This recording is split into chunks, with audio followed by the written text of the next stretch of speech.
Good morning, everybody. Welcome to the Development Management Committee of the 11th of September. Welcome everybody here in the chamber and those listening online. Can I, before we start the meeting, obviously councillors will have heard of the sad passing of ex-councillor Joseph Rose at the weekend. I would like to take this opportunity to call upon members and those present to stand for 1 minute so that we can have a period of reflection for ex-councillor Joseph Rose. Thank you.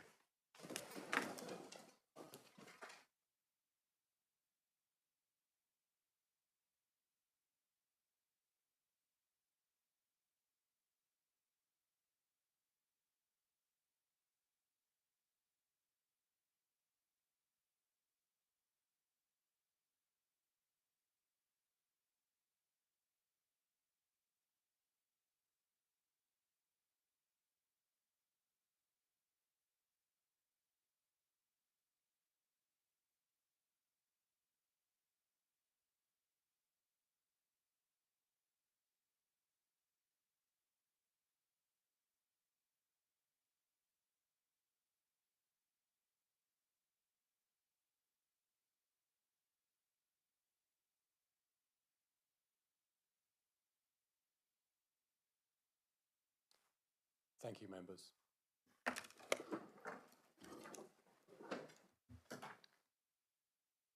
If we can now move on with some housekeeping. In case of a fire alarm, please exit the doors of the building and make your way to the far end of the car park. Toilets are outside the door on the left and water is available outside the door on the right. Remind everybody this is a public meeting. Members of the public are welcome to listen to the debate today, but unless registered as a speaker, are not able to take part and speak. We are live webcasting today, so can I please remind councillors to use their microphones and remember to turn them off when not speaking. And can I ask all councillors and members of the public present to please silence or switch off their mobile phones so we do not get any distractions during the meeting. Just for those who don't normally attend, in terms of how the items are presented today, the order for each application is as follows. The case officer will present their report. Any objector will then speak, followed by any supporter who will speak. Then the parish or town council representative will speak. Then the appropriate ward member will be able to speak. Councillors of the members of the committee will be able to ask questions of each speaker on points of clarity. At the conclusion of the debate on each application, the members will vote and come to a decision. If I can at this stage, I'll introduce myself. I'm Councillor Mark Long. I'm Chairman of the Development Management Committee, and if I can ask officers at the top table to introduce themselves, please. Thank you, Chair. Good morning, everybody. My name's Darrell White. I'm Head of Democratic Services for the Council and the Administrator for this committee meeting. Thank you. Good morning. My name is Bernard Taylor. I'm Vice Chairman of this committee. Good morning, everyone. I'm David Fairbairn, Head of Legal Services and Council's Monitoring Officer. Good morning. Pat Weimer, Head of Development Management, Southhounds. Good morning. I'm Lucy Hall, one of the Principal Planning Officers working for the Council. Thank you for that. Can I have any apologies for absence, please? Thank you, Chair. We have apologies for this morning's meeting from Councillors Carson, Oram and Hodgson. Thank you. Thank you. Move to agenda item 1, the minutes. The committee have had the minutes of the meeting of the 10th of July. Can I have agreement that these minutes are correct, please? So moved. So moved. Thank you. Thank you. Can I have an indication acceptance of that by members? Thank you. Thank you. Item 2, urgent business. There are no items of Chair's urgent business. Item 3, division of the agenda. There's no reason to divide the agenda. Item 4, declarations of interest. Members, are there any declarations of interest on the matters to be considered today? Yes, I have knowledge of the objector to item 3, 26 Mewstone Avenue, and who works on the Wembury Road Warden scheme. When you say you have knowledge, does that mean to say you are a close associate, or is it, are they a friend or an acquaintance? I would say they were an acquaintance. In which case you're fine. Thank you. Thank you. The item 5, public participation, the list of speakers for the application today has been circulated to members.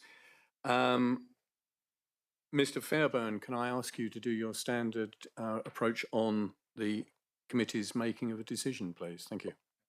Thank you, Chairman. For those members of the public who are not necessarily familiar with decision making at planning committees, the committee's starting point is a statutory requirement to have regard to the policies in the development plan.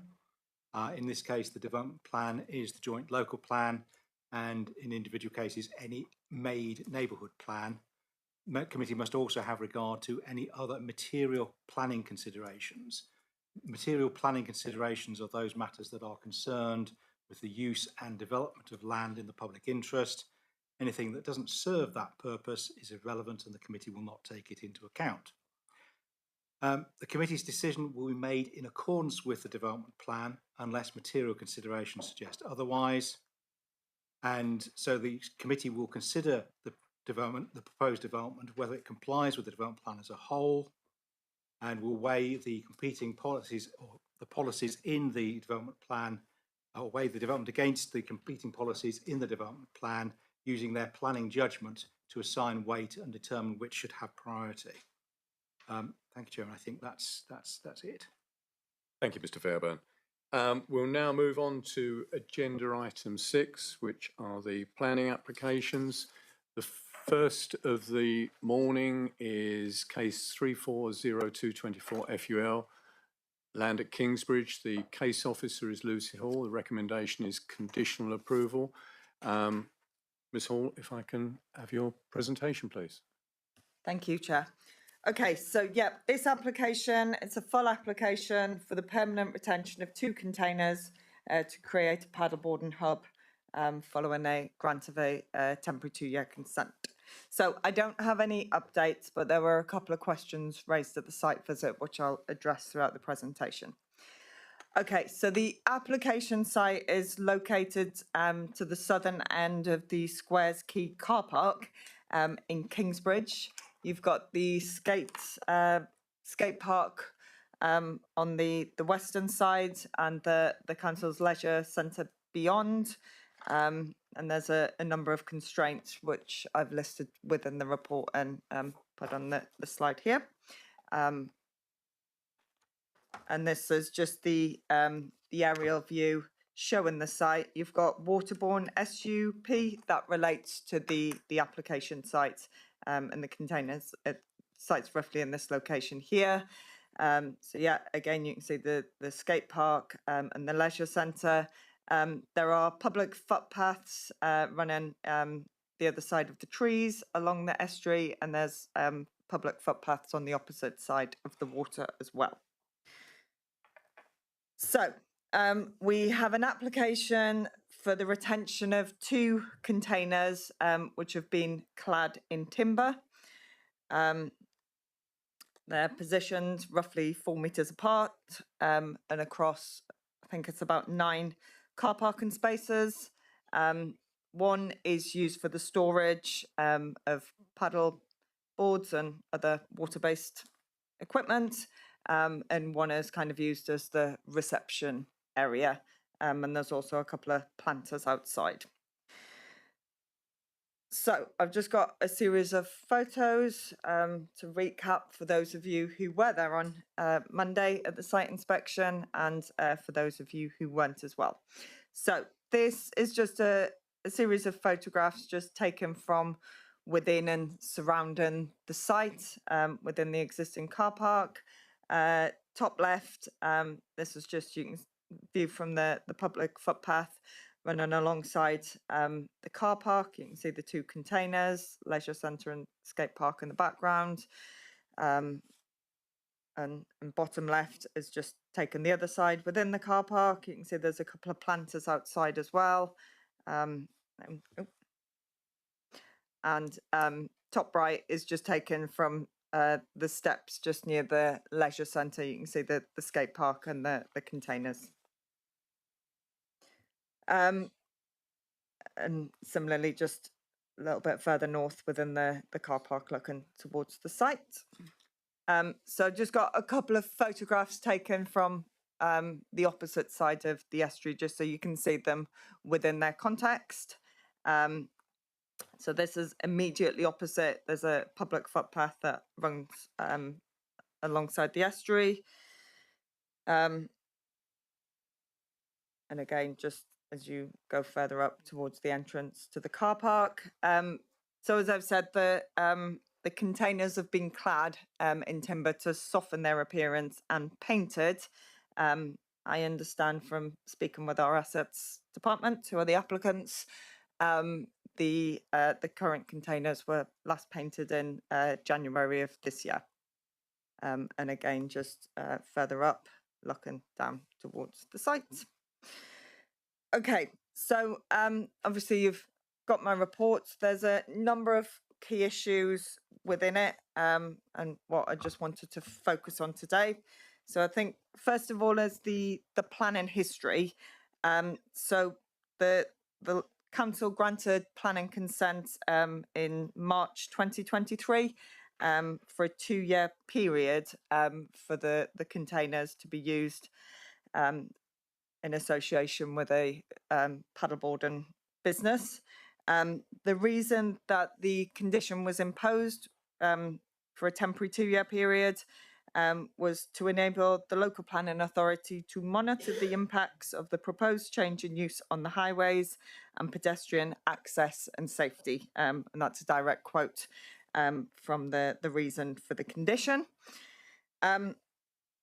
In terms of pedestrian safety, the applicants deem this to be the most appropriate location within the car park for the proposal. It's within close proximity to the existing skate park and the leisure centre, so within a hub of recreational activities. It's also used in association with water-based activities. It's right next to the water and next to the public footpath. So yeah, and in terms of the location, we're satisfied that it's acceptable from a pedestrian safety perspective. In terms of the car park itself, we did receive a letter of representation, which raised some concerns about the incremental loss in car parking within this car park and across the town as a result of numerous developments over the last 15 years or so. So as I've said, and for those of you there on Monday, it is spread across about 9/10 car parking spaces. So the council do undertake regular monitoring of our car parking capacity. And over the last few years, the counts have continuously shown that even during peak season, there is sufficient capacity within this car park and also within other car parks throughout the town.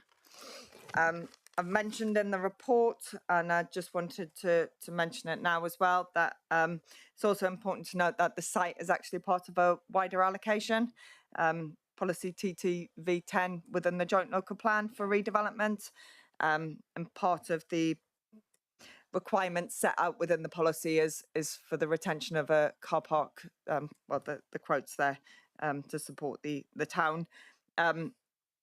In terms of this application, obviously it's quite small scale, but we are satisfied in terms of any car parking loss that it's not significant, and certainly in terms of assessing this proposal, it's acceptable.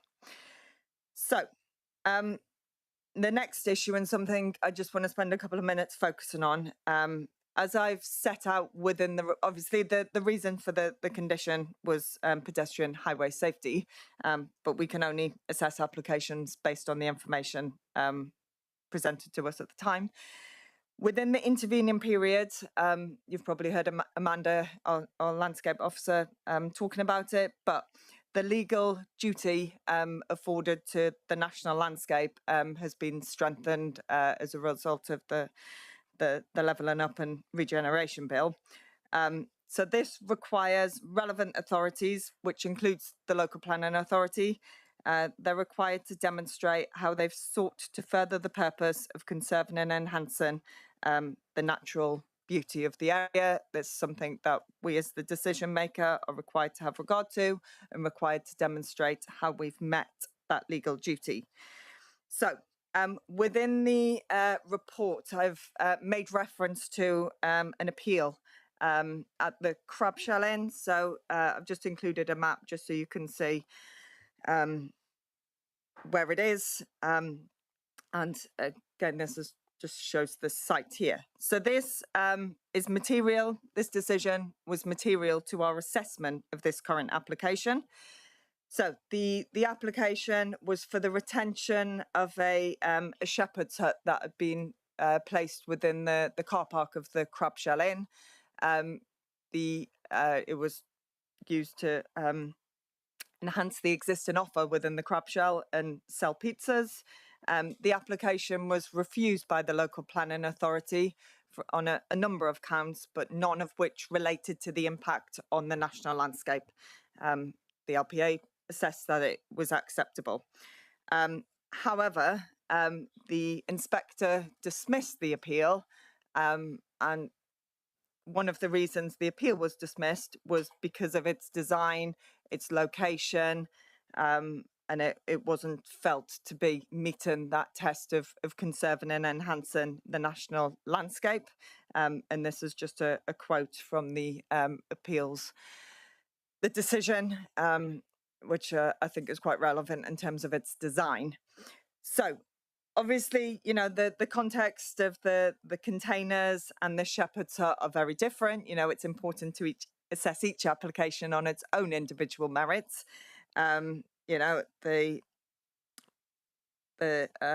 terms of the containers that are presented to you today, they've previously been granted consent. They're within a large public car park. There's already, you know, a number of small-scale utilitarian developments within that car park. You've got the background of the skate park. You know, there's also a number of small-scale structures, kiosks, the toilets. So in terms of the context, it is very different. And also, you know, the proposal before you today is for use in association with water sports, consistent with the recreational activities enjoyed by the water. So, you know, I want to stress that you know, it's not a direct comparison, but, you know, both are within a visually prominent location. Whilst we appreciate that the applicants have made efforts to try and soften the appearance and help the containers blend in by cladding them, which does improve its appearance slightly, you've still, you know, what we are presented with is two containers, which are fairly utilitarian, and there's a lot of, you know, similarities in terms of the comments that are made by the inspector here, being incongruous, utilitarian structures, etc., which don't meet that strong conserve and enhance test. Within my report, the Council's Landscape Officer has provided a fairly detailed response, setting all of this out, and I've copied and pasted that response within the body of my report. So essentially, the permanent retention of the containers is not supported by officers because of the impact that it has on the national landscape, but we do recognise, you know, the economic benefits of this proposal. You know, great location within the town centre, next to the water. You know, they speak for themselves. So we feel, whilst the application is for the permanent retention, we have assessed that it would be appropriate to grant a further 5-year consent. This we feel would allow sufficient time for the applicants or whoever takes the business on in order to, that's a reasonable time frame in order for them to consider an alternative, permanent, more sympathetic solution. I've also mentioned within the report about the colour of the containers.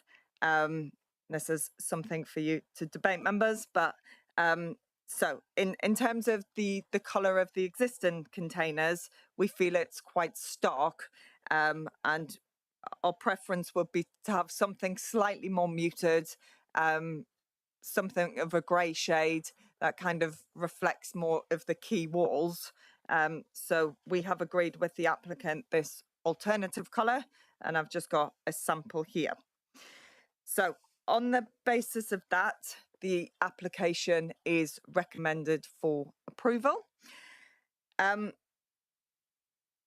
have also proposed a use condition, the details of which are within the end of my report, and that is restricting that the containers are only used in association with water-based activities. We are within a flood zone, so it's not to say that other uses would not be appropriate here, but we have assessed, based on what we've got, that what is presented as acceptable. An alternative use may or may not be acceptable. We would need to consider that depending on what was submitted. Now, at the site visit on Monday, it was mentioned that the containers have been used for the sale of refreshments alongside the existing water-based activities. My understanding is that the council has granted a temporary license in order to sell drinks and refreshments from this that expires by the end of the month. That is not part of the application in front of you. If the applicants wanted to explore an alternative use for the containers, then they would need a separate planning permission for that. Or that is in front of you today is for the retention of the containers to be used solely for water-based activities. Thank you, Ms Hall. Members, any questions of the officer? Councillor Rake? Thank you for your report, Lucy. The 5 years that you're proposing for condition 1, is that anything other than just a judgment? I mean, there's no kind of guidance or you're not applying a rule there, you're just making a judgment. We felt 5 years was a sufficient time in order for the applicants to come up with a more permanent solution to the site. 2 years, obviously, that comes around very quickly. So yeah, internally we felt 5 years was a reasonable time frame. Thank you. Councillor Bonham. Thank you, Chair, and thank you, Lucy. Appreciate the report. A couple of questions. Firstly, on safety, I see that the 2 year the 2 year time frame so far was subject to checking on safety concerns, especially for pedestrians. So, first question is, how did we check on that? I see that we've had a report from the highways officer, but have we done any independent checks on pedestrian safety in any way? Because obviously there is vehicle movement there. And secondly, I'm a bit confused about the word "the applicant" that you've used several times in your report. The applicant is South Hams District Council, as far as I can tell, but at the same time, you've said that the applicant is happy to consider changing the colours, and that the applicant will consider moving to a new site within the 5 year time frame. I mean, are you talking then about the tenant of the site, or what is the applicant in this case? Just confusion. So I'm going to answer that one first because I can't remember what your first question was. The safety, yeah. So yeah, the South Hams District Council own the site. So the applicant is South Hams District Council, and I understand that they kind of lease it out, tenant it out to people who want to use it. So in terms of the applicant, yes, it is South Hams District Council, and that's who all of the discussions have been with. If you want to add anything. And in terms of the safety aspect, I understand from the submission that there's been various meetings on site between stakeholders, but I don't know if there's any particular report or anything that has been undertaken. But yeah, as I've said, from my perspective, in terms of the location, yeah, you know, that there are vehicular movements, but you know, we've got the skate park, you've got the leisure centre around. I would hope that anybody using that is sensitive to movements. Part of the reason internally we have grappled with this application because of the impact on the national landscape. We did toy with, explored with the applicants as to whether they could move them. So they were up against the bank and alongside the skate park. Obviously, that's not in front of you today, but it's just for context. And the applicant was very reluctant to move them because of the fact of the nature of the use. You know, they need to be next to the water. People can come out of the containers. You're straight onto the public footpath, and then you're onto the water. So yeah, as far as I'm aware, there's been no particular report done, but our assessment is in terms of pedestrian safety, the location is acceptable. Councillor Bonham. Yeah, thank you. Okay, that sort of makes sense. Lastly, are there any conditions or guidance on signage? Because I see that there's some signage posted at the moment. Is that acceptable? I mean, have you got any particular conditions on that you want to impose or that you're recommending to us? Thanks. No, I mean, in terms of what's there at the minute, we consider that to be acceptable. If they wanted additional signage, you can do certain signage without any consent.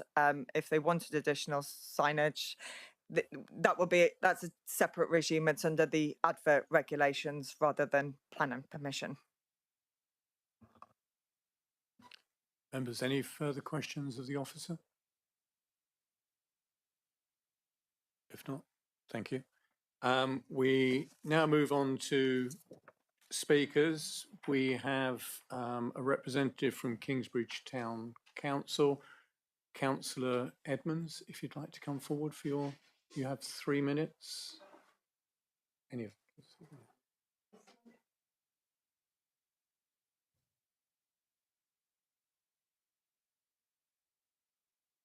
If you'd like to just press the button, you'll see the comes on. That's it. And you have your 3 minutes. Thank you. Thank you. Thank you very much. Thank you, everyone, for this opportunity to speak in favour of this application.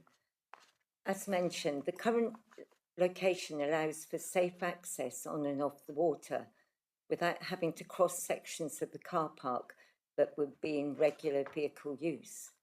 With the skate park opposite, it is clear the area of the car park has become a valued recreational area. Of concern to Kingsbridge Town Council are the following. 1, at a recent meeting, the colour of the containers were mentioned, which are currently brown, and we've received no complaints or feedback about the colour, but South Hants District Council were proposing they are painted grey. This may be a suitable option, but it is essential that the tone is in keeping. No one wants to see 2 battleships parked on the slipway. However, it should be borne in mind that the cost of the repaint is yet another overhead to be met by this emerging business. 2, a 5-year agreement is the preferred option offered by District Council. However, despite this application being submitted back in November 24, determination has taken many months. This technically means the applicant has broken the condition to remove and restore the land at the end of the 2-year agreement, which was March 25. There is also concerns by Kingsbridge Town Council that the site could be put out to tender in 5 years, in which turn could displace a valued and successful local business. We request that the conditions specific to the renewal of this site agreement are carefully worded to ensure that A, having built up the business goodwill, Crispin Jones or Waterbourne is given first refusal to remain at the site. that is, no tender process unless Waterbourne do not intend to renew. And B, the planning authority put in measures to ensure that the renewal of the agreement is not as protracted as it has been on this occasion. Finally, you will be aware that Crispin has been selected to represent Team GB at the ICF Stand-Up Paddleboard World Championships in Abu Dhabi this October, which is further helping to put Kingsbridge on the map as a centre of excellence for stand-up paddleboarding.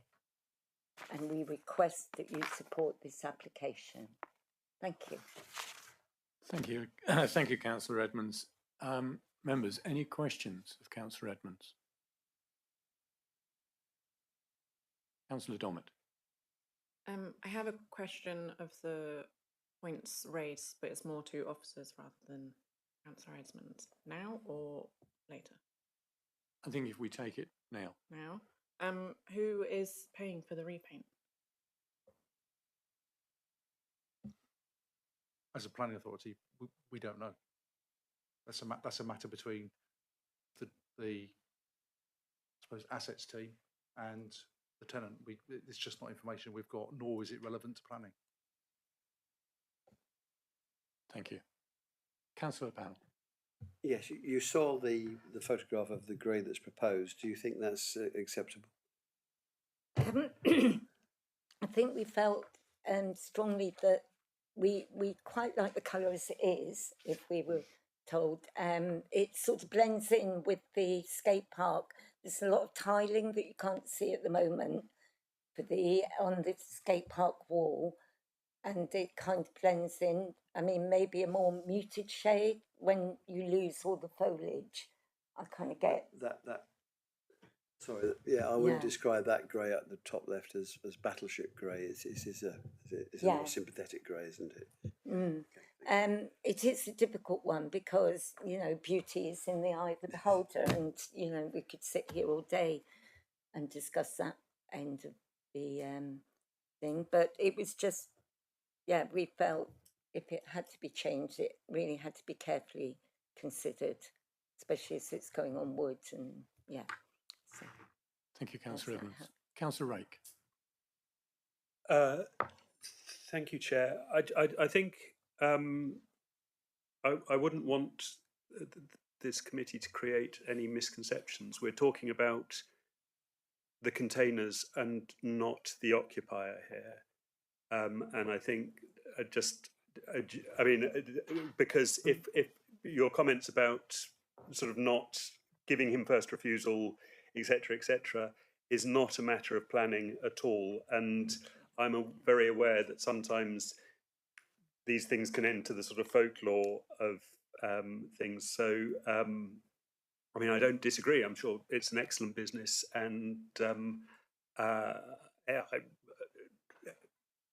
bow to no one in my admiration for anybody who can stay on a stand-up paddleboard. So, but that really isn't the matter at hand here, and I just thought it was important to establish that. If that. Thank you, Councillor Rake. Any other questions of Councillor Edmonds? If not, thank you. Thank you. Thank you very much. We now have the Kingsbridge Ward Councillor, Councillor Denise O'Callaghan.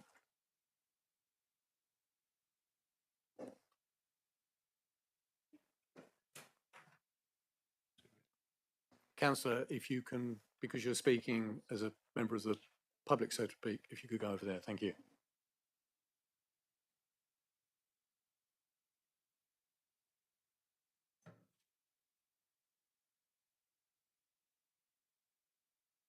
Thank you very much. Just to say, to repeat some of what the town councillor was saying, that this is very successful, popular business locally, good for tourism, appropriate in its waterside site. It's a stand-up paddleboarding business, as you've heard. The owner has been asking for planning certainty for many months.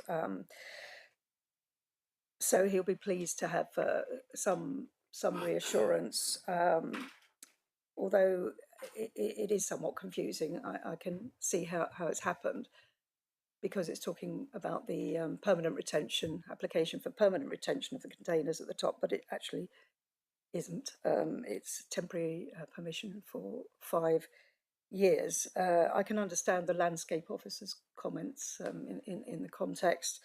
I haven't had any complaints as a ward member about the containers and how they look, but obviously I can see that from a planning perspective it's a different matter.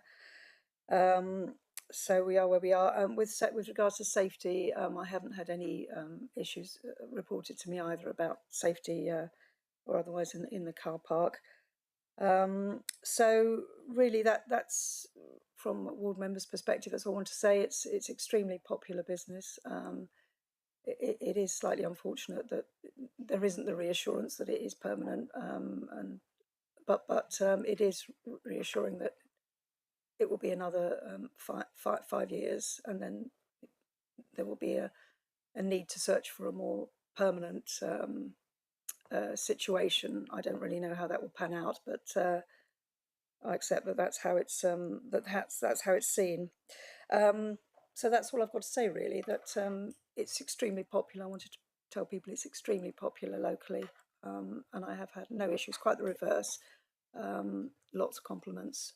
And it's very appropriate. We've got the skate park in the same area, extremely popular as well, and they complement each other, and it's an excellent use of the site, as I said.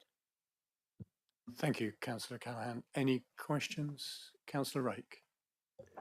Thank you. The application is for the permanent retention. It's the suggestion of the officer that we limit that to 5 years. Are you saying that you would prefer this committee to remove that condition? Well, it's as you appreciate, this is a difficult one, because you've got what the landscape officer is saying with the tightened legislation you're talking about. So you have to bear that in mind, as the planning officer has said to you, and that seems to be why we're in the position of looking at full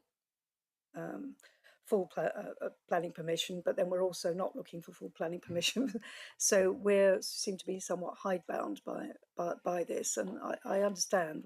And we have the previous planning application, the crab shell, as a guide as well.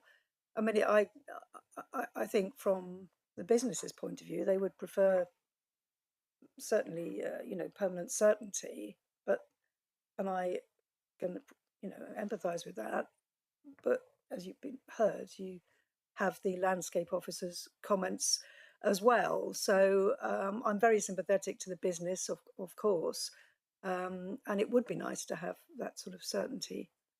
But we've heard the comments from the landscape officer, and as I say, I don't have any issues. I haven't had any issues reported to me. That's all I can say. Councillor Rake, you wish to come back? Well, I mean, I suppose, can you conceive of a sort of, given the success of the business and given its popularity, etc., that this is, that perhaps the 5 years provides an incentive for the applicant to come up with a permanent built solution on the same site that might address some of the landscape officer's concerns, and that if permanent permission, which I believe is in our gift today, was granted, that incentive would be removed. Yes, that's what's being said in the report, that it gives an opportunity to come up with something more permanent. I mean, that's, I don't know what that might be. I don't know how difficult that might be, or otherwise. That's what we're saying is being said in the report in principle. I don't know whether that would be possible, but that we're not here to determine the pragmatics of it, really, are we? The practicalities of it. So I don't know how difficult that would be for the business. I mean, business is not here to discuss that with us today. Thank you, Councillor Callahan. But I think that's it's a all I difficult could one. say on that one. Thank you. Members, any further questions of Councillor Callahan? No? Thank you. We now move on to the debate on the application. You have all the information before you and you've heard members. Do I have somebody who wishes to start? Councillor Abbott? Thank you. I thought the site visit was useful. It's been an interesting set of discussions. There's no real disagreement. There's a bit of discussion about particular implementation. I'm content with the officer's recommendations in both parts, and I'll explain why I've come to this position. For the 5-year term, it seems to me that this is a very good location for this activity, but the justification for it in relationship to pedestrians, other traffic, launching of vehicles is fine, but I would have thought alongside the bank, adjacent to that slipway, would also have been would have worked well, so that if we grant 5 years, there's time to sort that out and yet give a measure of continuity to this business that they know the grounds on which they're working. So that would be a benefit, I think. On the colour, I visited the Councillor Domerton. I went to the other side of the river and looked back, and my impression when I had been there adjacent to the containers that, well, I use the word there autumnal, but actually it's only autumnal colours in autumn.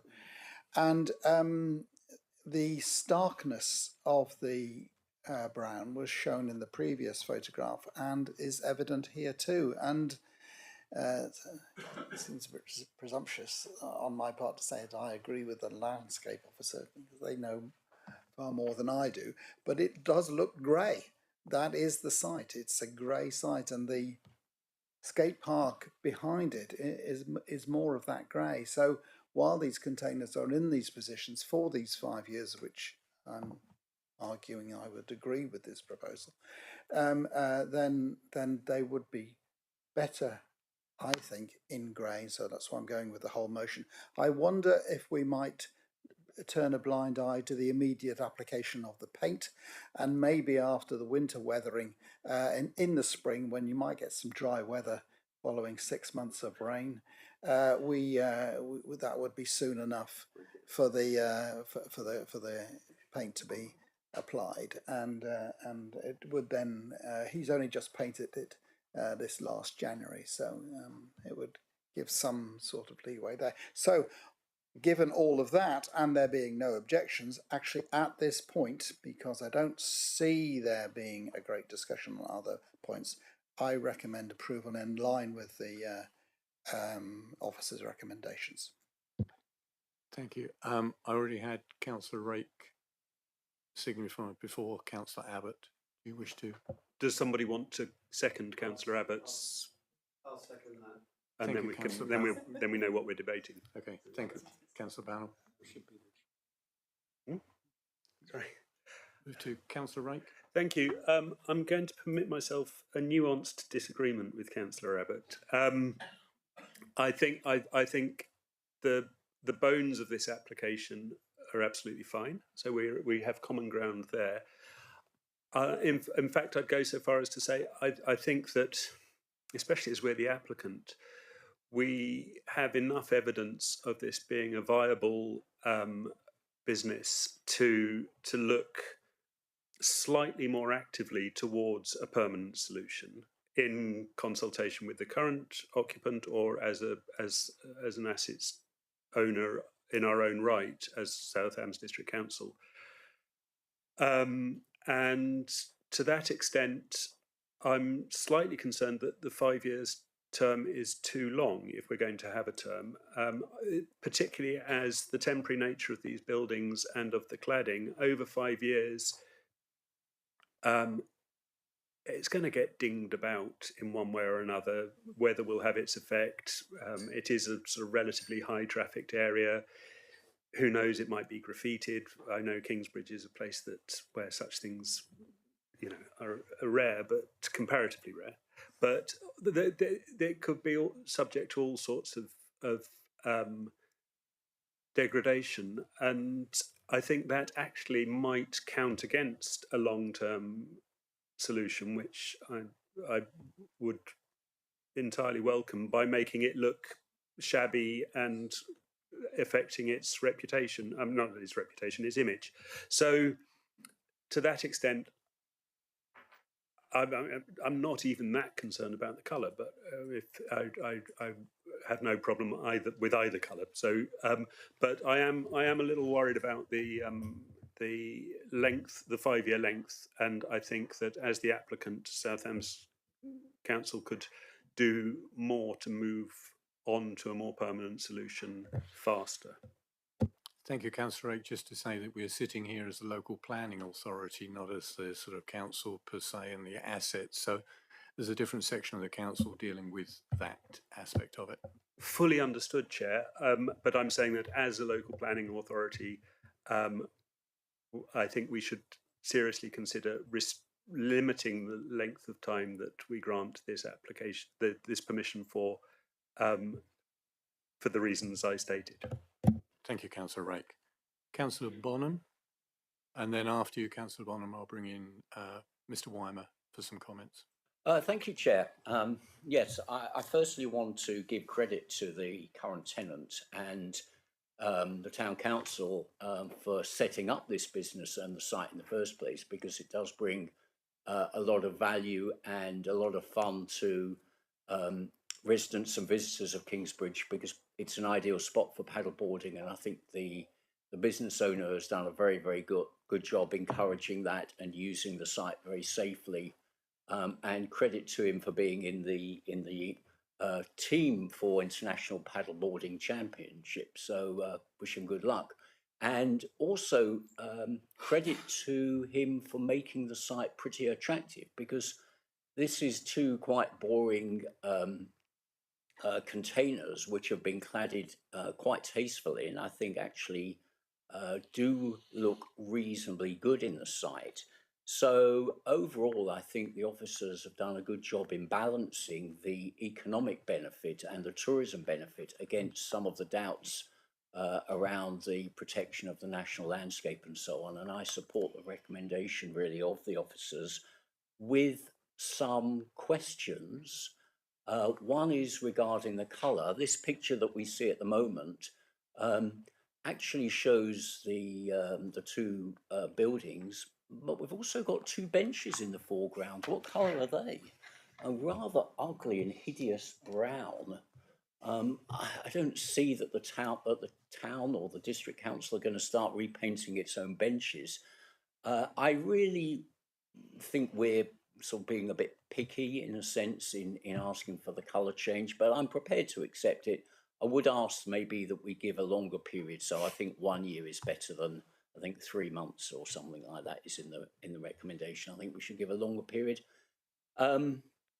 Secondly, I want to raise a point that I raised or asked about in the site visit about the condition number 5, which seems very limited. And I do know, Lucy, that you commented already on this.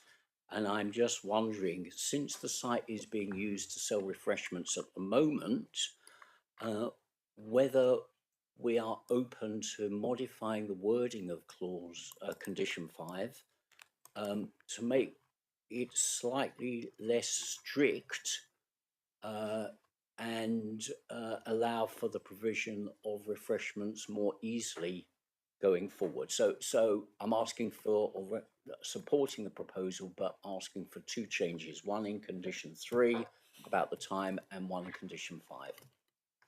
Thank you, Councillor Bonham. I got Mr. Weimer who wants to come in, and Mr. Fairbairn. So, Mr. Weimer. I'll deal with the. This was the question I was going to ask Councillor Lambert in terms of this was his proposed, because he also mentioned rather than having 3 months to paint the building, could he take it into the spring? So I assume that was something closer to 9 months. And would that actually, did that form part of his proposal? Because I wasn't clear whether it did or didn't. I'm sorry not to have been clear. 9 months would be a perfect expression of my intention. So in which case, Councillor Bonham, then at the moment the proposal in front of you is officer's recommendation subject to modification of condition number 3 to provide a 9-month period to restain, repaint, whatever the correct term is, rather than 3 months. So that, I think that deals with that point. If you want to put an alternative proposal for not 9 months, then 12 months, that's entirely at your gift. And Mr. Fairbairn's going to pick up the second point around the sale of refreshment. Okay, thank you. I mean, first of all, I'll accept. You're ahead of me. Good, thank you.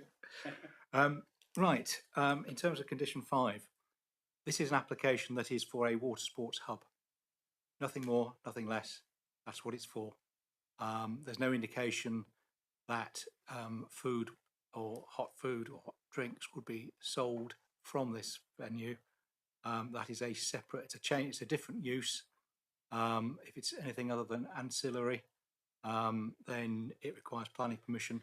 So you are considering this application before you, and this application is solely for a water sports hub. Thank you, Mr. Fairbairn. Councillor Dommett.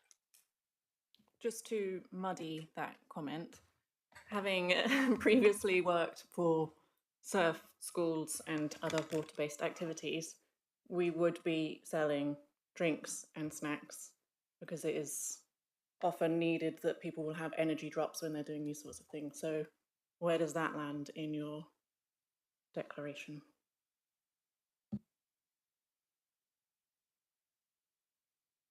It comes down to the scale. If you are just selling refreshments to the users of the business, then the chances are we would see that as an ancillary operation and wouldn't require planning consent. If you're selling them to any member of the public passing by or the people using the skate park, I would say that goes beyond ancillary, and that in itself would require a change of use. Does that answer the question? Thank you. Councillor Panel. Just to say, yeah, I support the plaudits that have been heaped on this enterprise. It's a very useful activity, I think, of the estuary. But I do take account of what the landscape officer says, and I think 5 years is reasonable in terms of a long-term plan for improving what is there. And like Councillor Rabbit, when I was on site, I thought, oh, this colour's quite good. But when I went across the other side of the estuary and looked at it, it does stand out a lot more starkly. And I agree that the grey that's suggested would be a lot more amenable. Thank you, Councillor Panel. Any further comments from members? If not, we have a proposer and a seconder for the officer's recommendation with the adjustment of the change of condition to 9 months for the repaint so that people are aware of what they'll be voting on. So we have a proposer and a seconder on that basis for the officer's recommendation of that conditional approval. Can I have a show of hands, please, in favour? That's unanimous as amended. Thank you very much. So that application is conditionally approved. Thank you, members. We will now move on to agenda item 6B, and can I thank those members of the public who attended for the last meeting, and we'll have a 5-minute break. 5 minutes? You don't take that long, do you? But we will be moving on. We have an officer change as well.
Members, we'll now return.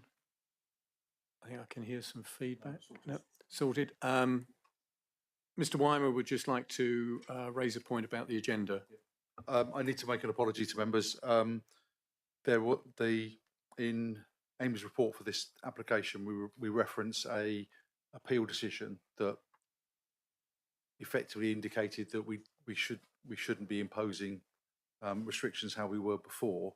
That appeal decision was meant to be appended as an appendix to this application, but it got appended to the appeals update on page 65. So I'm sure you've all read it and did wonder why it's there, but it is the appeal decision that is referenced in this application. So it is on the agenda, but in the wrong place, for which I apologise.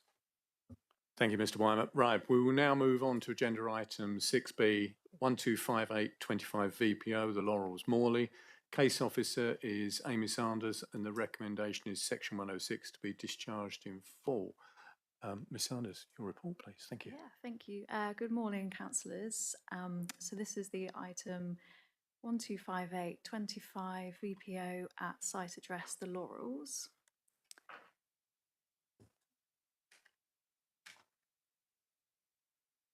So here we have the site outlined in red, and as you can see, it's within the village of Morley. And here is a satellite image of the same site, where the label is for the new inn. It's directly behind that. I'll refer back to this aerial slide a bit later in the presentation.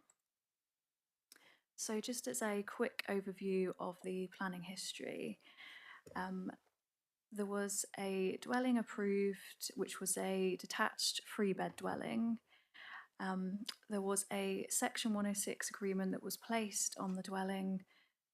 The Section 106 related to restrictions on the occupation of the dwelling to be of principal residency, and also only by someone who meets the local connection criteria. The reason for the Section 106 was provided in the officer report from the application, and this was noted to be to satisfy the policy requirement in the delivery of housing that reflects local housing need. So moving on to the planning policy assessment. So the application site is within the developed area of Morley, as you could see on the previous maps. This is named as a sustainable village under policy TTV1 of the Joint Local Plan. So under this policy, in sustainable villages, the local planning authority will distribute growth and development to meet locally identified needs and to sustain limited services and facilities. Hopefully councillors have had the opportunity to read the appeal decision that Pat just mentioned. It's quite a poignant appeal decision in this case because the inspector concluded that there was no clear policy trigger within the Joint Local Plan that provided a reason to issue a Section 106 obligation on occupancy. The same assessment can be applied here for this case, where there is no adopted neighbourhood planning policy in Morley, and we have no local plan policy that would trigger the need for a Section 106 requirement in this case. And then just as a also for matters of consistency within our decision making, since the application was determined and granted consent at the application site, there are 2 neighbouring plots that have had residential development approved, which is shown on the map on the slide. So we've got to the right, we've got 4 dwellings that have been constructed, and they do not have a Section 106 obligation regarding occupancy. And then also to the left, we had an application that was approved for demolition of agricultural barns, an erection of 3 dwellings, and the conversion of a barn. So again, 4 dwellings were created on the site and no Section 106 obligation. And as you can see from the map, the application site is in red and is directly adjacent to other residential developments that we've considered within the same policies. So as a quick summary, in this case, officers do not believe it is justified or reasonable for this section 106 to be applied to the dwelling. We are aware that within South Hams there are developments where an occupancy restriction would be of great value and are required by neighbourhood planning policy. However, in this instance, this is not applicable. So we recommend for the removal of the section 106 in both parts. That's the end of the presentation. But if you have any questions, please let me know. Thank you, Ms Sanders. Members, do you have any questions? Councillor Nix? Yes, whilst I understand the reasoning of the S106 and why it should be removed, and the fact that there isn't a neighbourhood plan for Morley, has there been a recent South Hams District Council housing needs survey for that area?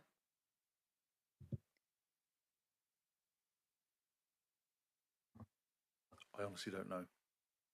But even if there had been, the difficulty we've got is we've got an appeal decision saying without the policy you shouldn't be imposing this condition, and because we haven't imposed it on subsequent neighbouring developments, I would question whether it would be fair and reasonable to retain it. Thank you. Councillor Rake. Two questions. Thank you for your report, Amy, which I'll be speaking to later, but I just wanted a couple of things for clarification. The first is, I don't know if you can go back to one of the site plans, anyone will do.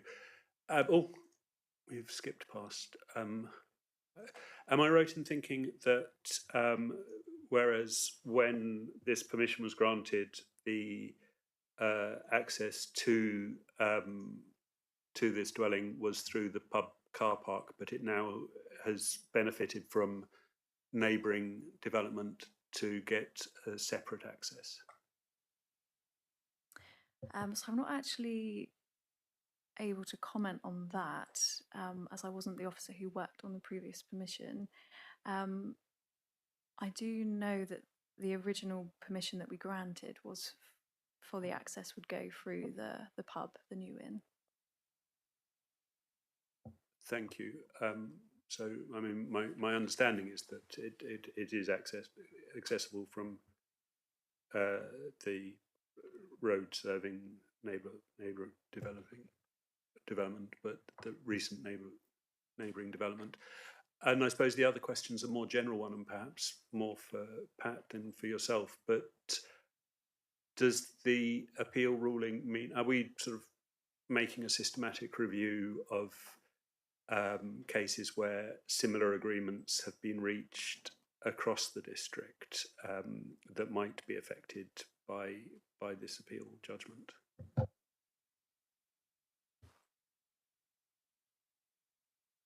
No, we haven't been. So we would be reacting to applications that come in, and I believe this. I don't recall another one that's come in for this. So I couldn't tell you how many other developments are in this situation or in this position that were prior to that, because it needs to be in a situation where there isn't a neighbour plan as well. Because if there's a neighbour plan, there's often a policy hook in there for primary residences in the neighbour plan. So no, we haven't done a sift through to see where the situation exists elsewhere. Thank you. Any other questions? If not, we don't have any other people to comment on this or any objectors, supporter or the parish council, but we will move on. We have Councillor Rake, who brought this to committee. If you wish to make your comments on this, thank you. Thank you, Chair. I'd like to stress from the start that I didn't bring this to committee because I disagree with Amy's recommendation. I brought it to the committee because I thought that this is a significant sort of shift in the framework within which we operate, and so I thought it should get a proper airing. I think in this, because for me, when I on first sight, I thought it was a balance between, well, a deal's a deal. Both Southams and the original applicant signed up to the S106 agreement. So that was on one side of the balance, and then the issues of the inspector's decision and of fairness and equality of treatment regarding the conditions imposed, or the lack of similar conditions imposed on the fairly substantial recent development around this the application site. But I think particularly the sort of broader policy implications of the inspector's decision, I thought we should be aware of and consider. So that's why I brought it to committee. I have to confess that my feeling is that in this instance, the balance tilts towards approval of this application. But I will, of course, be interested to hear what colleagues have to say. Thank you, Councillor Rake. That is all the speakers for this part. Move on to the debate on this. Councillor Panel? Yes, I have experience in another authority of a similar case recently where the authority had imposed a local residence restriction which went to appeal, and the inspector was very clear that that was unreasonable in that case. And I think the inspectorate is going to be giving us that line. I think we have to be very careful if we were to oppose this, because I think we would lose it on appeal. I think in view of the circumstances and in view of the guidance we've been given in other cases, I would support the officer's recommendation. Propose we approve the removal of the condition. Thank you, Councillor Panel, for proposing the officer's recommendation. Can I second it? And Councillor Taylor is happy to second that as well. Members, any other comment? Can I just speak on it? Certainly. Yeah, it's my thought on this one, that when we actually approved this, then there was something in place that we could use, but the inspector approved against that when he came back on a different application. My thought was on this one, if we did go down the road of not accepting the recommendation, the inspector, we would, it's a no-go area. We would not have any chance at all. So that's why I'm going to second this and support it all the way. Thank you. Thank you, Councillor Taylor. Any other members, any other comments on this? If not, I have a proposer and seconder for the officer's recommendation, which is for the removal of the Section 106 condition that be discharged in full. Can I have a show of hands, please, for approval of that? That is also unanimous. Thank you. Thank you, Chair. That is approved. We will now move on to agenda item 6C. We have an officer change at this point. If we can just get them in, so we'll be a few minutes. He looked in just now. And thank you, Ms. Sanders, for your report. Thank you.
Right, thank you, councillors. We're back to consider agenda item 6C.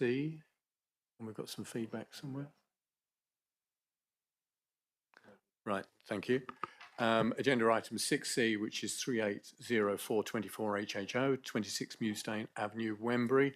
The case officer is Elliot James, and the recommendation is conditional approval.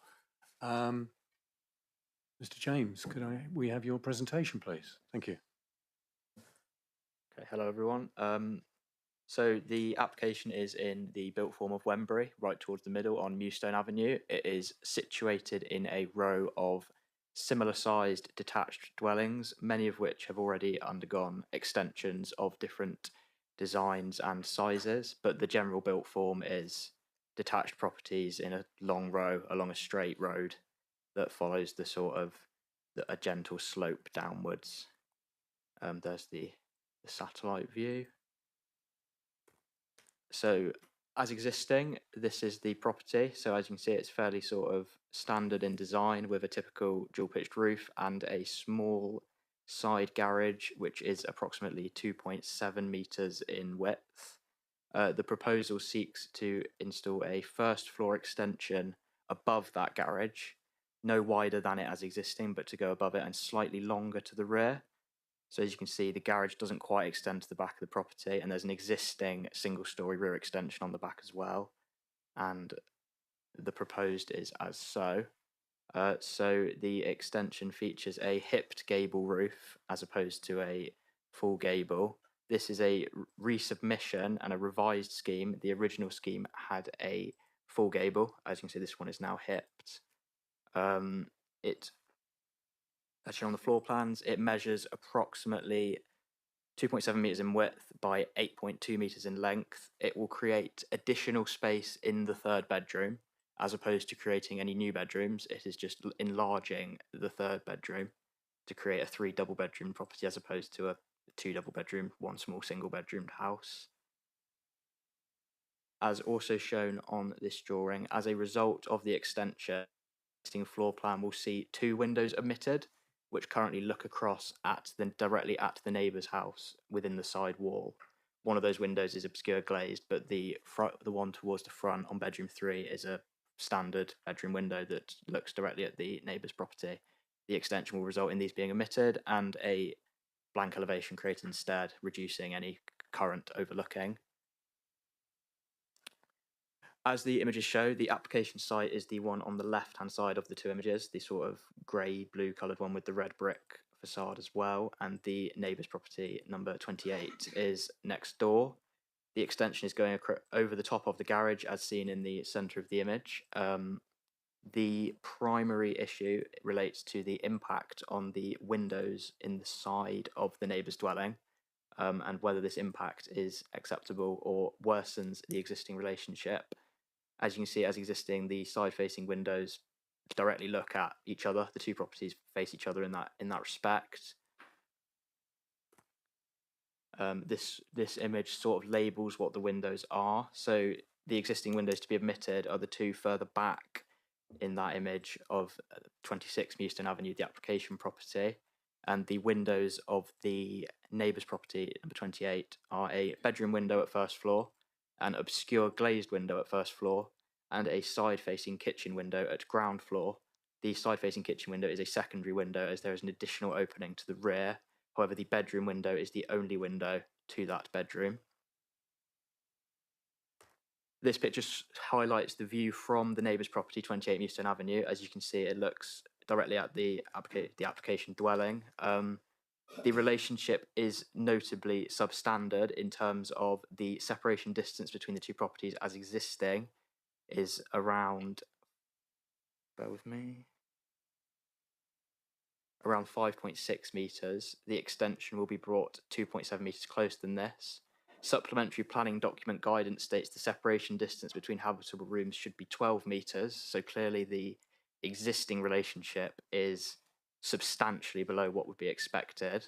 The argument put forward is that this relationship will not be substantially worsened to a point that a refusal could be recommended in terms of outlook and or access to light. Number 28 Euston Avenue is slightly higher than number 26, meaning that as a result of the hipped gable, there will be the opportunity for light access and light into the bedroom window will still be afforded and will not be negatively impacted by the proposal to an extent that would have warranted a refusal. A quick word on the right to light, as it is somewhat relevant. So the right to light is an easement that gives a landowner the right to receive light through defined apertures in buildings or over his or her land. This is obviously gov.uk information, so this is government legislation. The infringement would typically be defined by reduction in light of 50% or more from resulting works. However, this is an informal made assessment done case by case. The 45-degree rule, which is often used in architecture and planning terms to determine acceptable light into a window, does not apply to the right to light in law, and it cannot be used as a legal test. And it is also worth noting that all of this would be considered a civil matter as opposed to planning policy. There is, however, still a right to outlook, and consideration has to be given to it in that respect. However, the view of officers is that the impact and the substandard relationship is already at a point where the side extension as proposed would not worsen any impacts that have already historically existed since the two dwellings were built. So in terms of the key issues, it is the impact on light and outlook of the neighbouring dwelling as a result of the side extension. However, the existing substandard relationship between the two dwellings and the way that they currently interact with each other results in any side extension as proposed with the hipped gable as opposed to the full gable not resulting in an impact that would be considered to substantially worsen that relationship, and therefore the recommendation given by officers is that of conditional approval. Thank you, Mr. James. Members, any questions of the officer? Councillor Bonham. Yes, thank you, Chair, and thank you, James. I guess two questions which relate to the key issues. The first one is sort of generally, what is the presumption in favour of this development? In other words, is there a presumption in our JLP or in the legislation that suggests we should support it? I mean, I don't really know exactly where that is. What's the argument in favour of doing this? So the decision obviously has to be a judgment call. The policy Dev 1, which is the one that relates to amenity, gives sort of the general advice that we can follow with regards to neighbour amenity. We have to take into account the existing context, the existing relationship, and then make an assessment as officers as to whether that relationship is then substantially worsened or if it is acceptable. The assumption given in this instance is that the relationship is obviously substandard based upon the way the buildings relate at the moment, and an extension would not worsen that impact. Therefore, we have to make a judgment call, and the judgment call given in this, on balance, on this occasion, is for conditional approval, and that the impact will not worsen to an extent that would be unacceptable. I'll ask Mr. Weimer to come in here. I think Councillor Bottom's raised a really interesting question.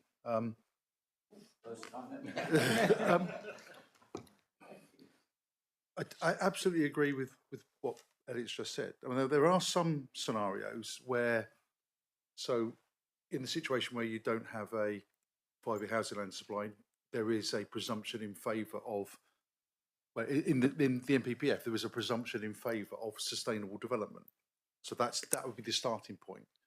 So I don't think it's actually written down anywhere that what it does or doesn't relate to. So it's the NPPF saying there's a presumption in favour of sustainable development. So I think that's where your presumption comes from. And then, as Elliot said, it's then a judgment call as to whether there are any material planning circumstances that would indicate that you don't approve something. And therefore, and that's when there's a judgment call on, does it cause harm? Thank you. Councillor Bonham.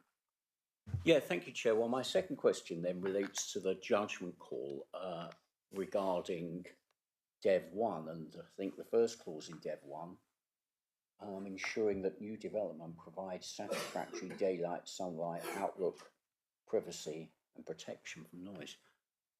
I can see some argument regarding the bedroom not being very significantly worsened due to the design and the height of the land. My question is, what about the kitchen? Because when we had the site visit, it seemed that the situation with regard to the kitchen window would be made somewhat worse. Yeah, it's absolutely acknowledged that the side-facing kitchen window would be the one that would be affected to a greater extent as it is at ground floor. It is, however, a secondary window, so when built, the property would have had a rear-facing patio door / window, which now has a conservatory on it. However, that conservatory was added at a later date. We therefore have to account for the fact that the side window would have been the secondary one to that rear door / window, and therefore is given less weight in determining impact on satisfactory light. Essentially, the property has two windows. The side-facing window is a secondary window to a primary one, which is on the rear. How do we judge what a secondary and primary window is? I mean, it's a window. It's giving light to part of the kitchen where there's some amenity. What does secondary mean? Well, as it's on, typically, we have to sort of use typical design terms for dwellings. As it's a side-facing window, it would be seen as secondary because it is borrowing light from a neighbour's land, whereas the rear-facing window would typically, in sort of general terms, would be utilising its own light accessed from its own garden.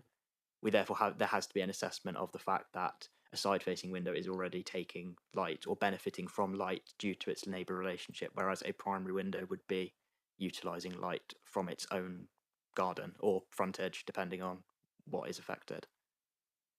Thank you. Councillor Pannell. Two questions. Under present regulations, am I right in thinking that side windows of this sort are frowned on in design and that the emphasis is on light from the front and rear of the property? That's the first question. Yes, so as sort of explained, the supplementary planning guidance states that the minimum distance should be 12 metres between a habitable window and a neighbouring wall. Obviously, that wasn't achieved when these dwellings were built, so therefore the assumption would be if properties were built nowadays, they would accord with that guidance. The relationship is therefore considered substandard in modern terms. However, when the properties were built, which was likely in the 1960s, this wouldn't have been the same set of considerations that would be handed to properties built now. Thank you. And putting aside the question of light, Councillor Carson, I presume it's one of her reasons for bringing it to committee, is that the proposed development results in a significant and unacceptable loss of privacy to the adjacent. Well, I can't understand that argument. Is there, because they lose the applicant property will lose their windows that overlook at the moment. Is there any significant and unacceptable loss of privacy in your view to the objector's property?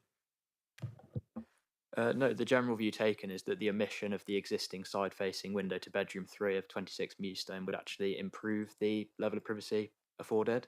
Obviously, the new extension will have a front and a rear-facing window at first floor level, but this is consistent with windows found in the existing dwelling, and the removal of that side-facing window will actually remove quite a substantial angle of overlooking, which is currently afforded in the view of officers. Thank you. Councillor Nix. Yes, I'm just calculating the relationship between the two properties, and you said that the new extension would bring it 2 metres closer. So am I right in saying that it would bring it to 3.6 metres? Quite possibly. So yes, so the new extension comes 2.7 to 2.8 metres closer, and that's the width of the existing garage. That is the width given. So then the gap remaining is obviously the bit between. I have the calculation for the width of the garage and how much closer it comes in front of me. I don't have the remaining distance to hand, but obviously it is reduced by that amount. So substantially closer than the 12 metres? You're substantially closer, yes, but obviously, as previously stated, the existing relationship is nowhere near that 12 metres either. So obviously the relationship as existing is not what would be considered acceptable under the supplementary planning document guidance in today's terms. Councillor Rake. Thank you.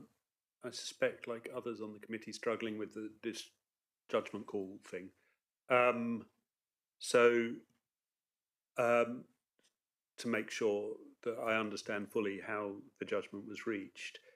So when you say that that the judgment is that it wouldn't worsen the relationship between the two dwellings, is that sort of taking everything into account? So a bit of worsenment from the increase in height and the increase in proximity, and a bit of betterment from the removal of the overlooking window. I mean, that's the overall impression. So if the overlooking window stayed in, if it had been a full gable with an overlooking window, then it would have been a very different judgment call. Is this what we were saying? Yeah, absolutely, yes. Obviously, this is taking a holistic view and taking into account all matters considered. The hipped gable, coupled with the omission of the existing window which overlooks, coupled with the existing substandard relationship between the two dwellings, also the moderate change in height of the two dwellings, all matters are then considered, along with, obviously site visits and general work undertaken to calculate impact. And at that point, the decision is reached, and that is the judgment made. Thank you. I mean, and because up there on the screen it says existing substandard relation. I mean, obviously, again, there's an argument that because this relationship is substandard, there's an argument that says, well, let's not make it any worse. And there's another argument that says, well, it's already, you can't put lipstick on Councillor it. Rake, you got a question coming up? Well said, Chair. My entire life is a question, Chair, but no, I will save such musings for the debate, so you've got That's something where I to look thought you were forward to. going. Yes. Councillors, any further questions of the officer? Councillor Dommett.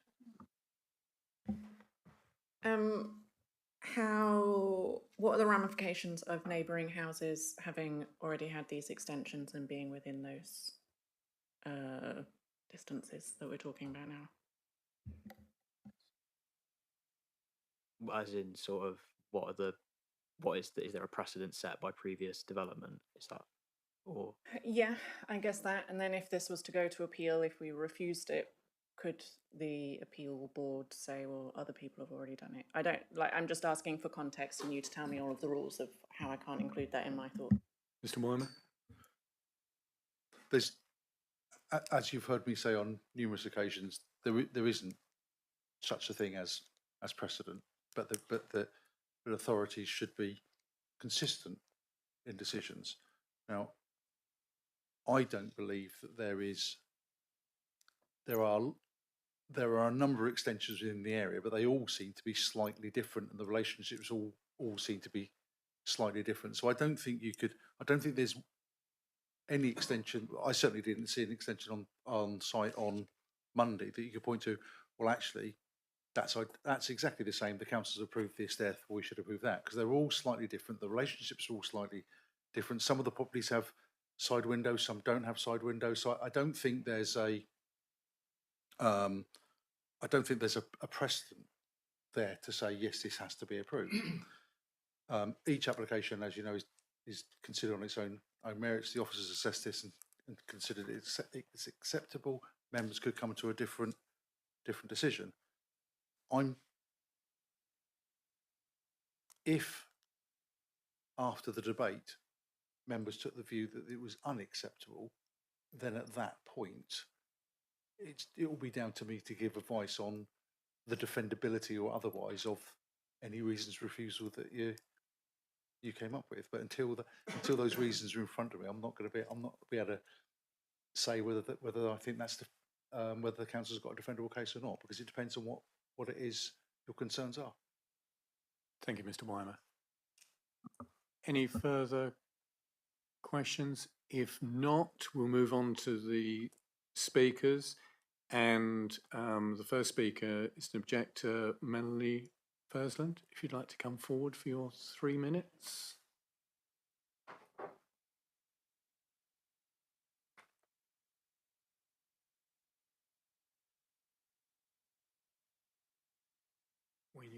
When you feel comfortable. Thank you.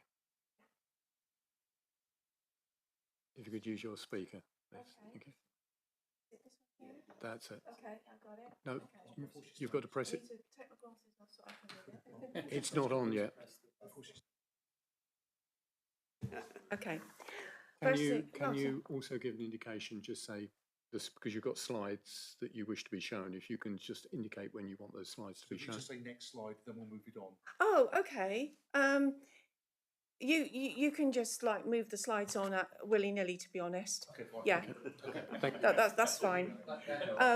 I can read without my glasses. I can't see that without my glasses on. Okay. Fine. Please So- proceed. Yeah. Okay, no worries. So, firstly, can I just point out in the the joint local plan, that it does say in there that if there's a loss of sunlight in daylight, it should be refused.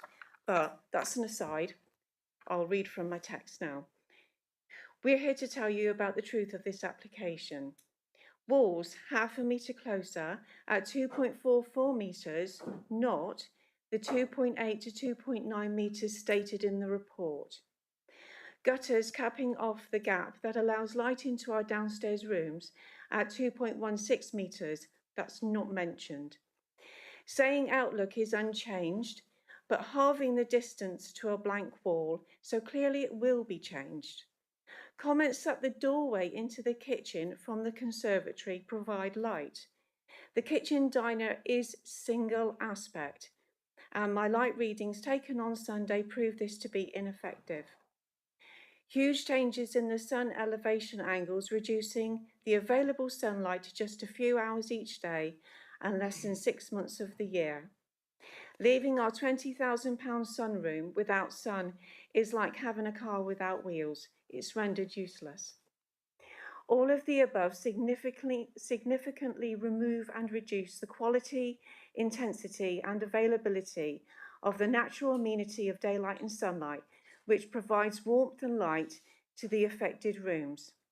Lights and heating will be needed on considerably more days. Surely local government has no mandate to significantly increase my energy costs and carbon footprint.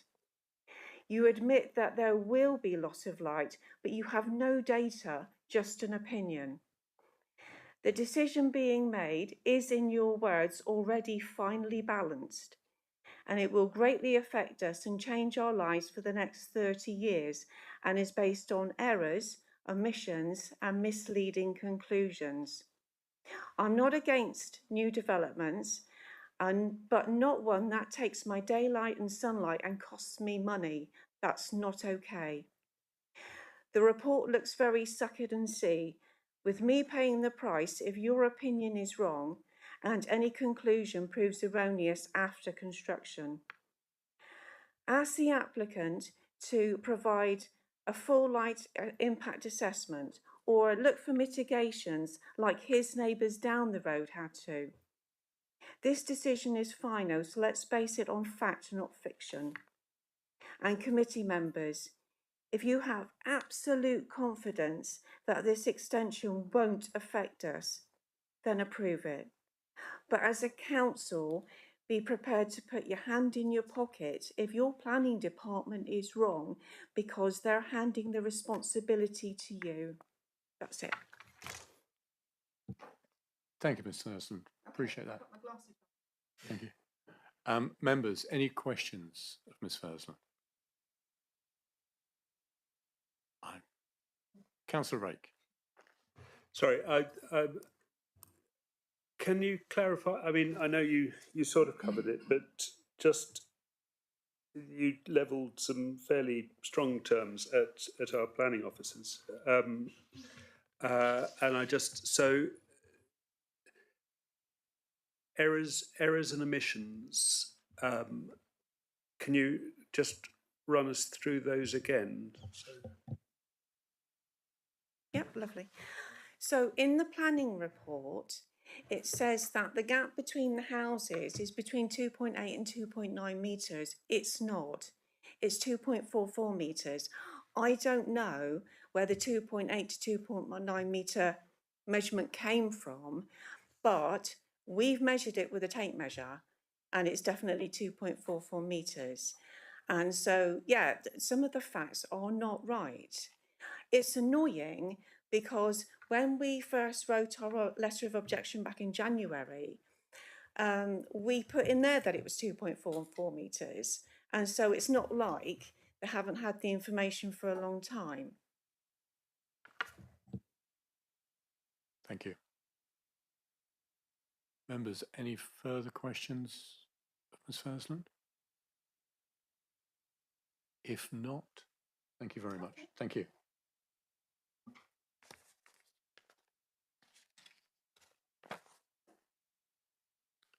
Right, we will now move on to the further speaker, which would be Councillor Nix, if you wish to speak on this one.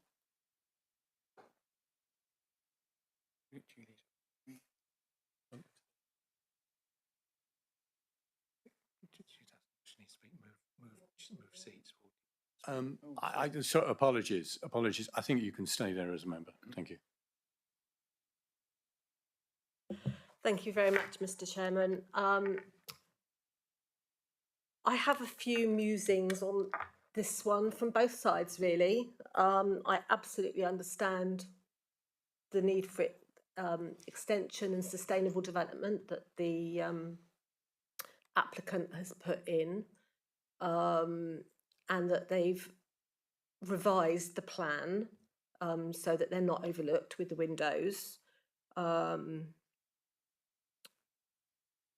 I have to stick with material considerations in this. There are other extensions on that road, but they're not similar, and all the houses are at a slightly different level on the road, because those people who went to the site visit on Monday could see that the road is quite sloping, and so all the houses are tiered up the road. So with the, I do notice that the local parish council didn't objected to this. However, they haven't put anything in to say the reasons behind that. And I am concerned about the light element that we've all been talking about in Dev 1. We heard from the officer earlier that he said about the 50% less light was an infringement. Well, we went on quite a bright day on Monday, and it was already quite dark in that kitchen and in the bedroom above. So 50% on that, we will see. Particularly, I understand that there is light coming in from the rear, and that would say that that was the side aspect is secondary. But coming that much closer will definitely impact the light in there. Where are we?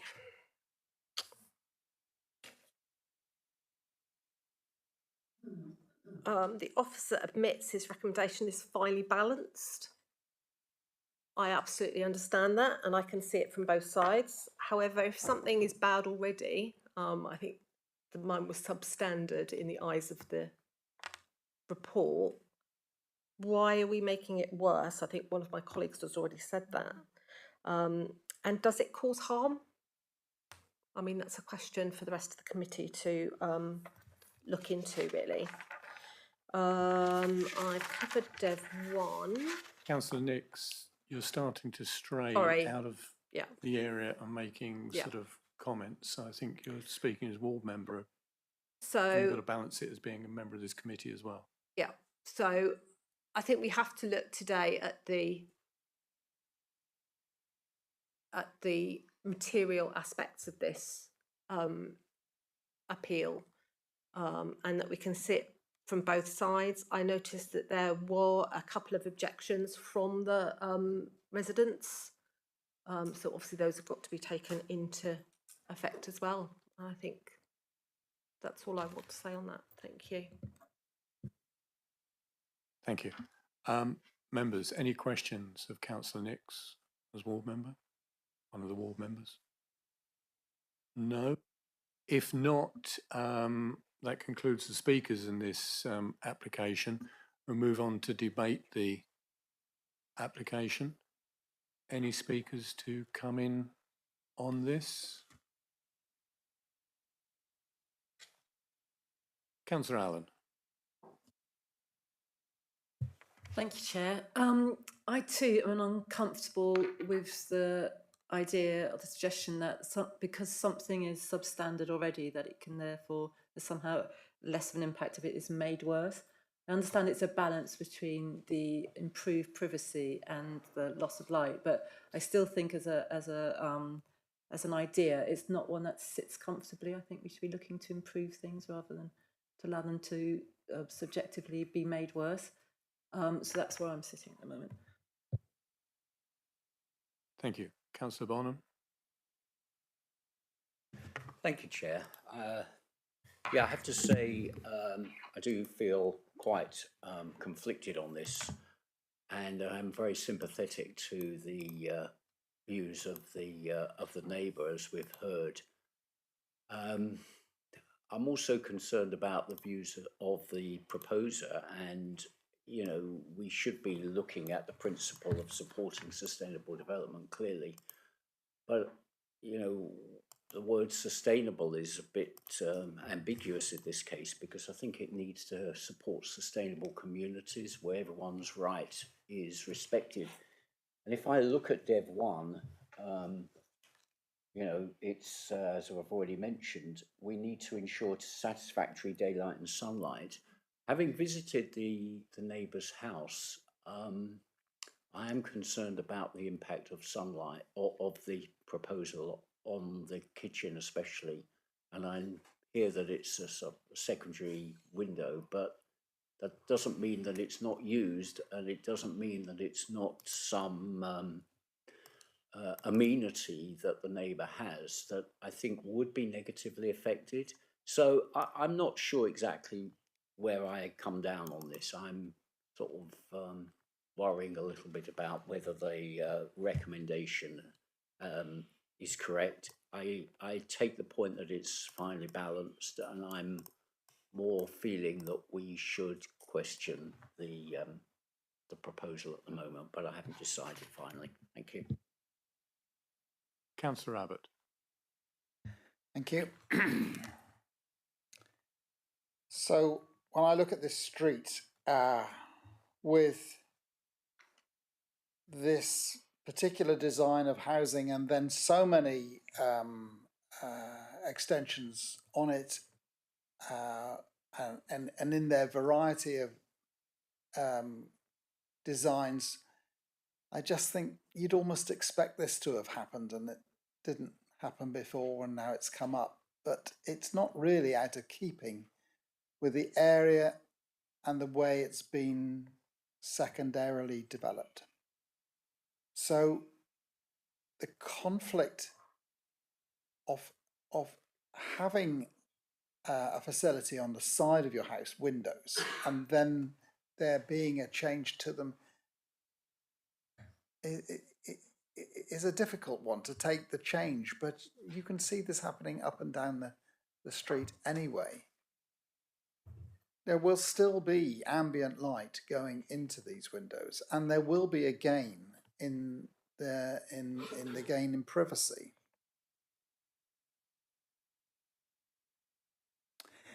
It's the design of the street is, when you look at it in detail, seems to be quite peculiar. I don't know if it's because of the extensions, but their spacing seems to be varied, so that where there are extensions and maybe some still to come, they seem to fit into gaps which are also changing from house pair to house pair. You posed a question, what's the driver behind an application? What's the expectation of having a change? And of course, for the applicant, they want to have more room in their house, and the consequence of refusing it would be to say they can't have more room in their house. So that would be negative to them as well. Overall, I think I'm sympathetic to go with the, I don't know that I'm proposing. But I am sympathetic. I am minded towards the officer's judgment, as they have called it. I'll stop for now. Thank you. Councillor Allen. Thank you. Looking on Google Maps, there are definitely a variety of extensions, but none as large or as close to the neighbouring property as the one proposed. So it does stand out as a particularly large and imposing one. Thank you. Members, any further? Councillor Abbott, you wish to come back? Yeah, sorry, I'm not sure that's quite right, because it's the footprint of the garage. So I don't think that you would. Well, there's definitely higher ones along that road, especially with it hip to roof. Yes, I'm looking on Google Maps, so yes, totally to accept that. Councillors, any further comments? Councillor Rake. Yeah, thank you, Chair. I mean, I think I would just like to speak in support of our officers. I think their job is to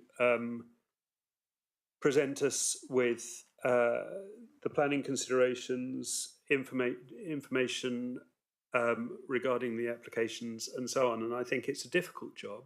And they are the sort of first port of call when it comes to the even more difficult job of making judgment calls. I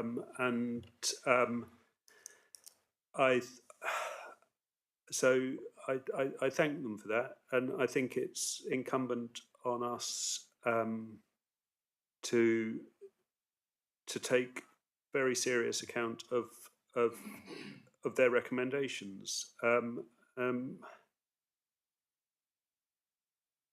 And I always struggle because, with these, because that one party or the other in between these two neighbours is going to feel aggrieved by our decision and the other will feel pleased.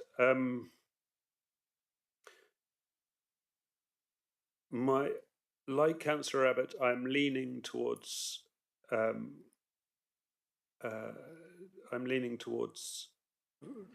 accepting the officer's recommendation for approval, but struggling to do so wholeheartedly. So I'm going to listen to see if anybody else has anything to say. Thank you. Councillor Nix. Yeah, I think I just want to go back to a point that Councillor Abbott's just made about the different extensions and etc. along the road. I think there have been a lot of different ones because everybody has tried to get the best extension, maybe the best space, with consideration for the community in general. I think this one is particularly difficult because of the proximity of the two properties. I think we all walked up and down the road a little bit just to have a look at the different ones. And like Councillor Allen's just said, they are very different. And it makes it a judgment call on the juxtaposition of all the properties on that road. Thank you. Members, any further comments to be made? Councillor Abbott. I propose acceptance of this in line with officer's recommendation. Thank you, Councillor Abbott. Do I have a seconder? Councillor Dommett? Yeah, I second that. Thank you. Members, we have a proposer seconder. Unless anybody else wishes to make any further comments, Councillor Bonham, are you? Yeah, if I may, I mean, I take the point about the difficulty and the officers doing a good job in trying to get the balance right. What I feel, though, is that the application doesn't give satisfactory recognition of the impact of daylight and sunlight on all the windows of the neighbouring property. So my inclination is to vote against this, but it's a very difficult one, and I suspect I might be in the majority, but that's my view, because I don't think, going back to this wording, that this development ensures that there is no negative impact or ensures that there is satisfactory daylight and sunlight on the neighbouring property, and that is finely balanced. But as we said, because it's bad already, doesn't mean that we can be comfortable with it getting worse. And I think it does get worse. But it's a difficult call. Thank you. Thank you, Councillor Bonham. I'll take that as a concluding comment sort of on the debate. We have a proposer and seconder to accept the officer's recommendation of conditional approval. I'll take it to the vote now. Can I have a show of hands, please, for acceptance of the officer's recommendation? Those in favour?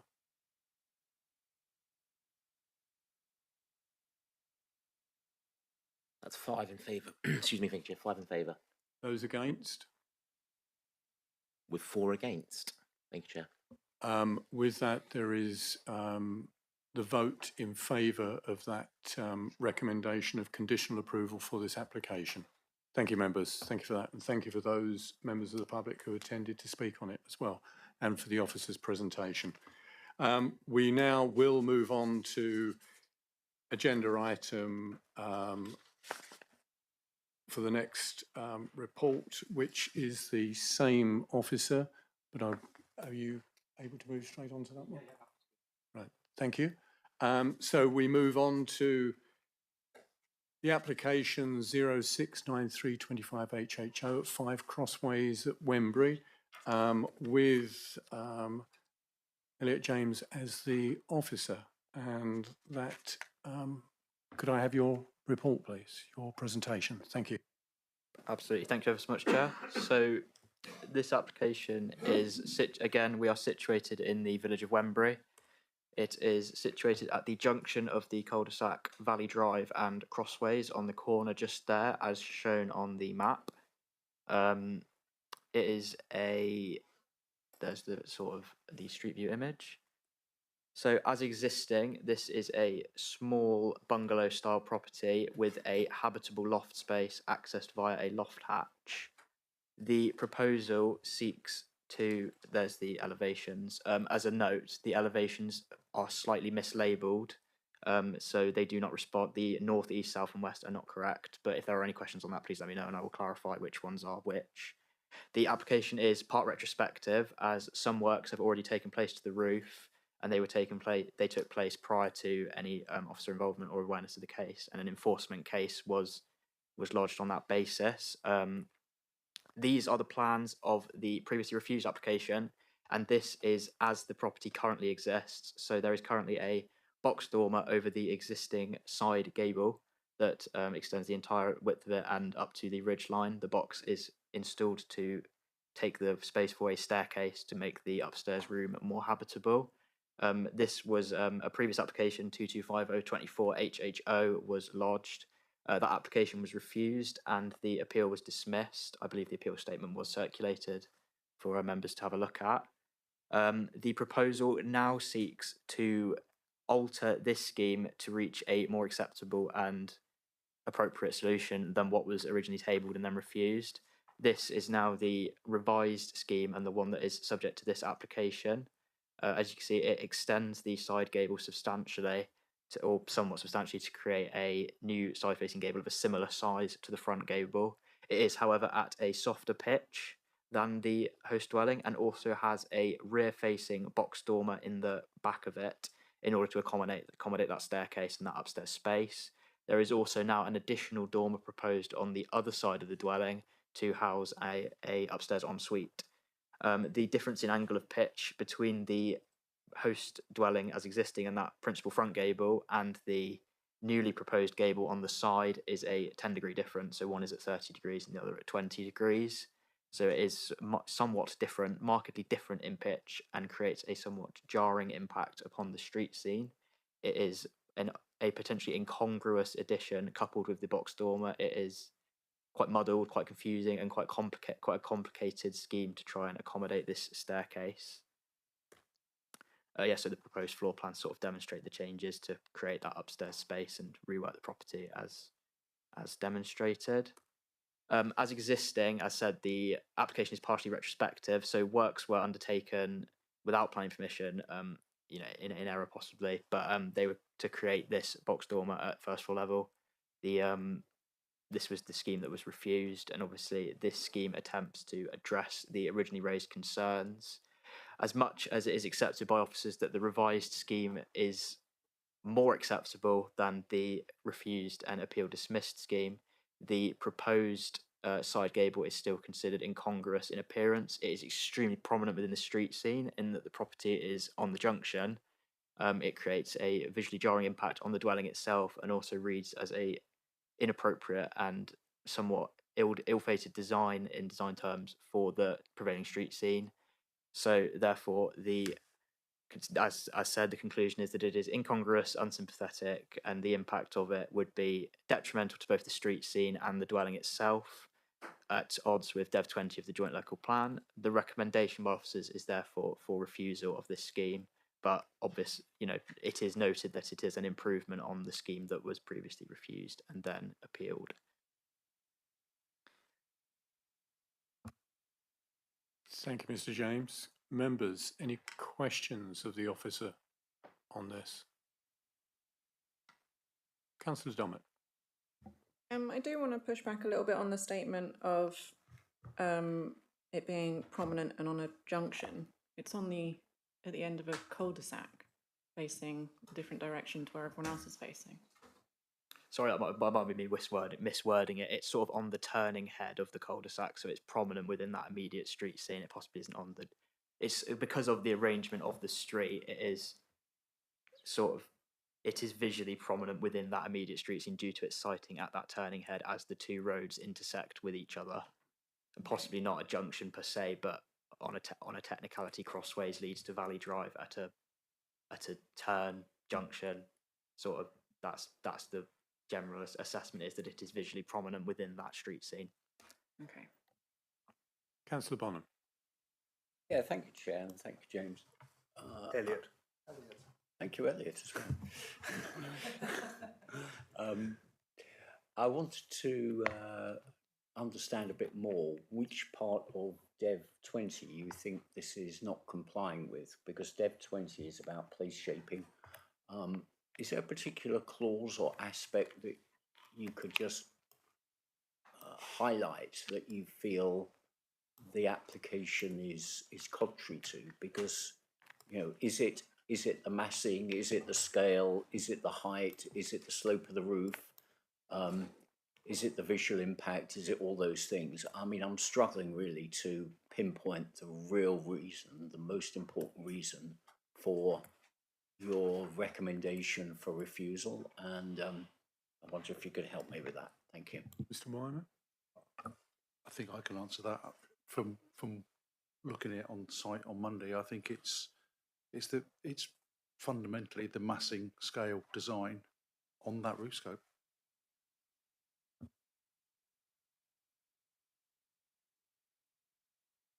Mr. Bonham? Yeah, well, if I can ask massing, scale and design, I mean, do we have any numbers that sort of indicate the massing and scale being out of proportion to the host dwelling? It's hard to judge because it's all covered in plastic at the moment. But, is it a certain proportion of the size that is being extended, or what is it numerically?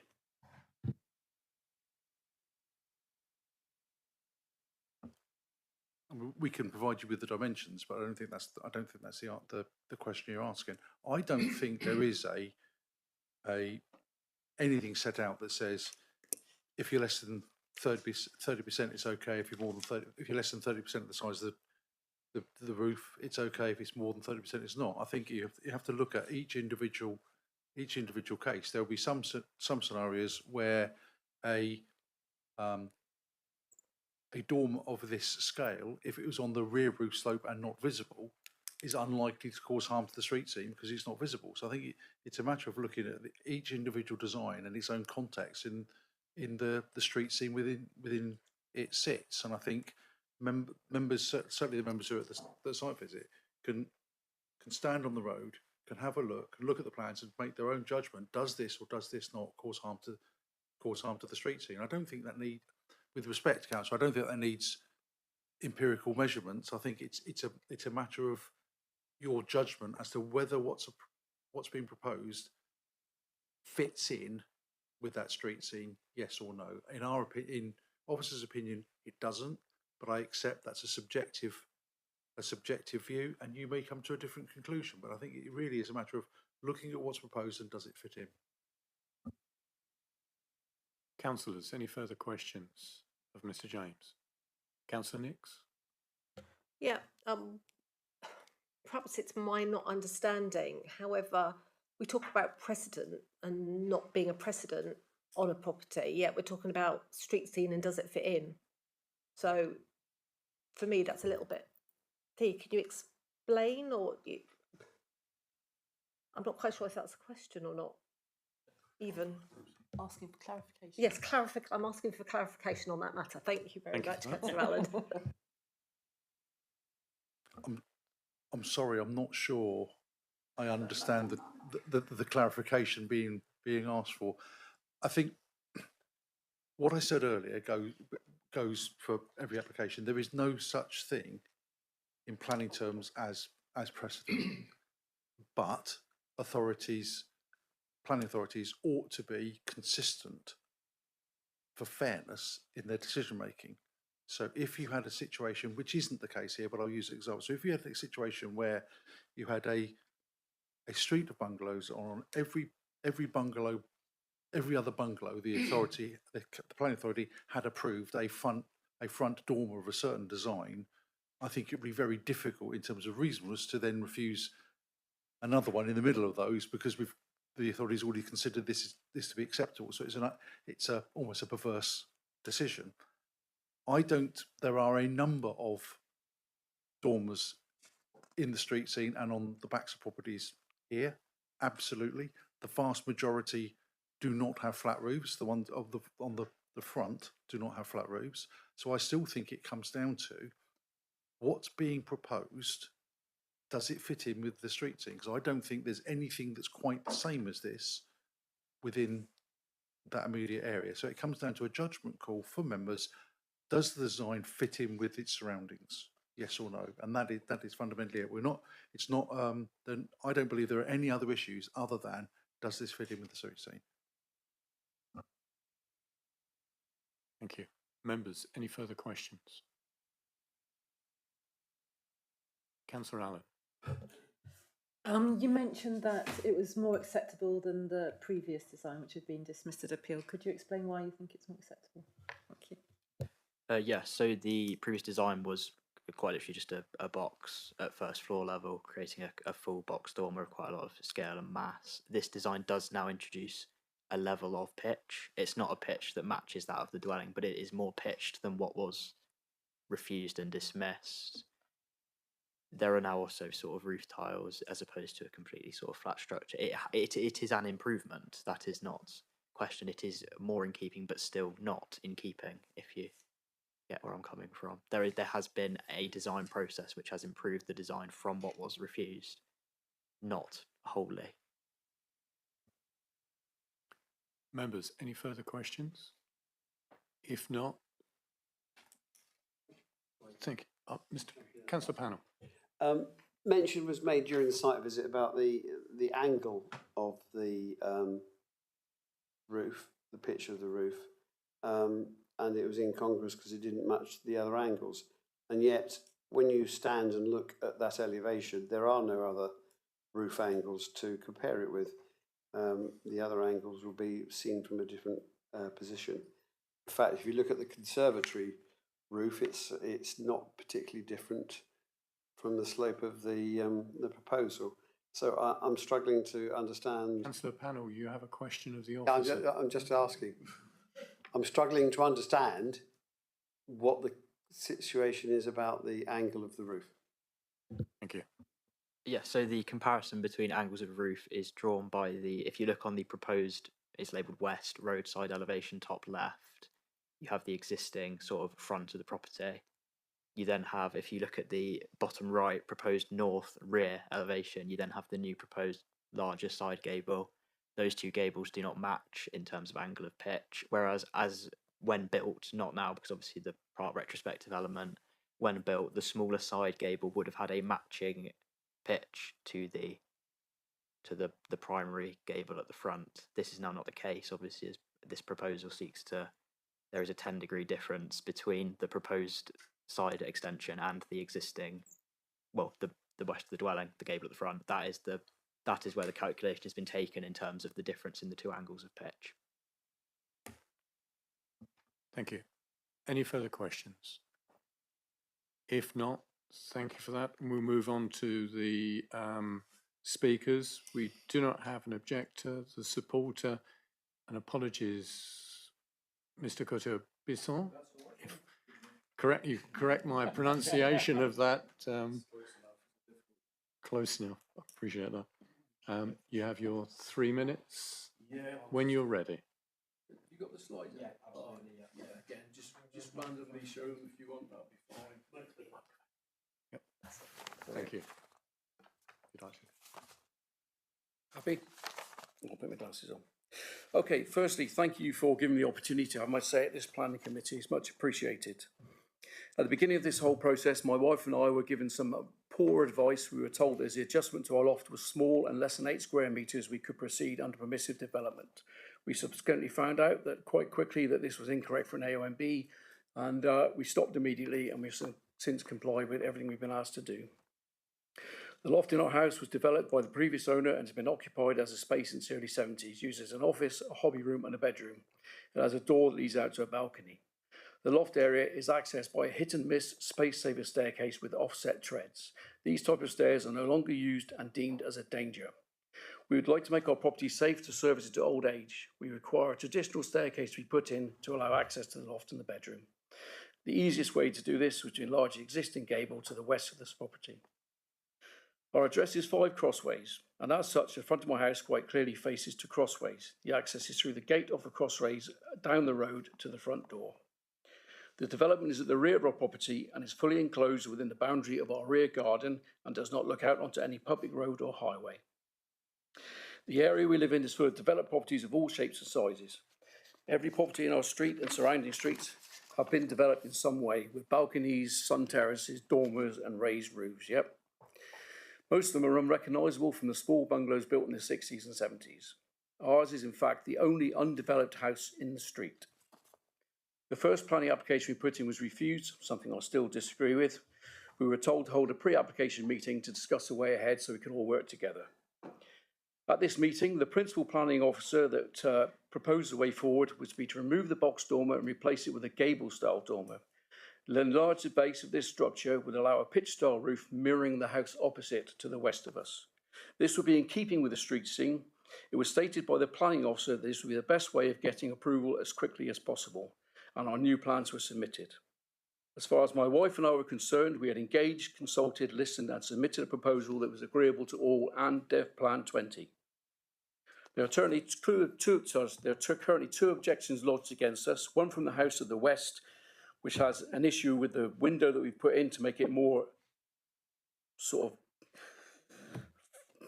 better for her to see, but it's got obscure glass into it, and she does state in her objection that if the obscure glass is fitted, she has no objection. The main objector is to the north, and he's proposed it on, again, size and shape. However, in discussion with these people, they've outlined that they do lose a little bit of their view, and my assumption is based on the fact that the loss of this view is the main basis of their objection. And I believe their objection to be unfounded. I also have a petition from the rest of the neighbours and all the residents of Crossways and Valley Drive supporting our proposal, and they have no issue with it in size, shape, design or form. I've got that petition here. Apparently I was told I couldn't show that petition at the on the screens because they had their public names on it, but Elliot's got a copy and I've got a copy. Apart from the two objectors, an old man who really didn't want to put his name down and someone else who's on holiday, everyone else in the street has signed up to it and says they have no issue with it whatsoever. Thank you, Mr. Bisson. Thank you. Time is up. If you'd like to remain there, just in case members have any questions of you. Councillor Taylor. Yeah. good afternoon. I was just going to say good morning, but morning's gone, I think. Yes. Can you tell us why you want the roof so shallow? Is there a planning reason for that, or a practical reason? Because we didn't want to raise, we did have a proposal to raise the full roof height to fit the stairs in. So when the stairs come up, you have to have full head height to clear it. To get the full head height, we had to increase the gable dormer to a slightly bigger one. And to get that pitch on was the only way we could do it. That's why we went for a box dormer in the first place, to get the full head height across the room. But if we had a really steep pitch, you wouldn't be able to get the stairs in, basically. It's a design issue of fitting the head height for stairs to get in. But we did have a proposal to raise the roof, but that was dismissed straight away at hand. So, Members, any further questions? Councillor Rake. Just to clarify your understanding of the process. Good morning, by the way. Sorry, or afternoon indeed. The drawings that we're looking at today are these are the ones that accompanied your email to Elliot on the 11th of February, are they? They're the same ones that as part of which I understand was a sort of following. You sent him an email called pre-application follow-up new plans. Yes. Those are these drawings. yes, yeah. Thank you. What you saw was the box dormer in the old scheme. So it's. Thank you. Members, any further questions? No? If not, thank you, Mr. Bissell. Thank you. Thank you. We now move on to one of the ward members, Councillor Nix. Thank you very much, Chair. Yes, so as the members who went on Monday could see, we saw another property in Wembury. Wembury is a particularly mixed housing, a village of mixed housing where it's been developed over the years. There's lots of different styles, different sizes. So although there's not very much of a community cohesion, there's definitely a good community with the residents. With this particular property, it's unfortunate because it sits on a plot 180 degrees different from others that have been developed. But I think in general, it is akin to others in that street that have been already developed. I noted that the parish council didn't have any objection to this property, although they asked for ecological mitigation. But I think at the site visit, the applicant did say that there isn't a problem with the solar panels are remaining on the property. So that's all I wanted to say, really. That it is a mixed development in that area of the town or the village, and I applaud the applicant for looking at a sustainable method and staying in the property. So, thank you. Thank you, Councillor Nix. That concludes the speakers. Apologies, yes. Any questions of Councillor Nix?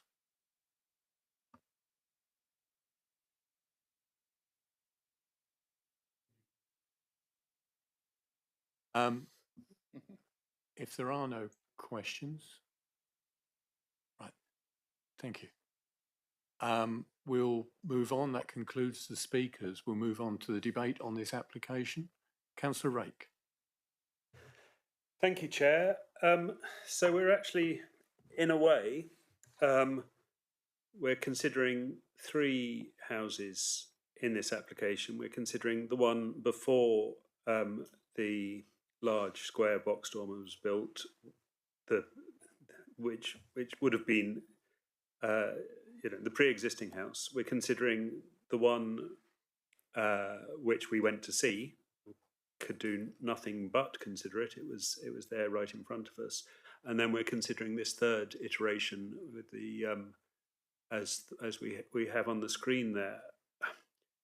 And I'm wondering if our thinking would be exactly the same if we had gone from house number one, the original house, to this proposal, or whether the unfortunate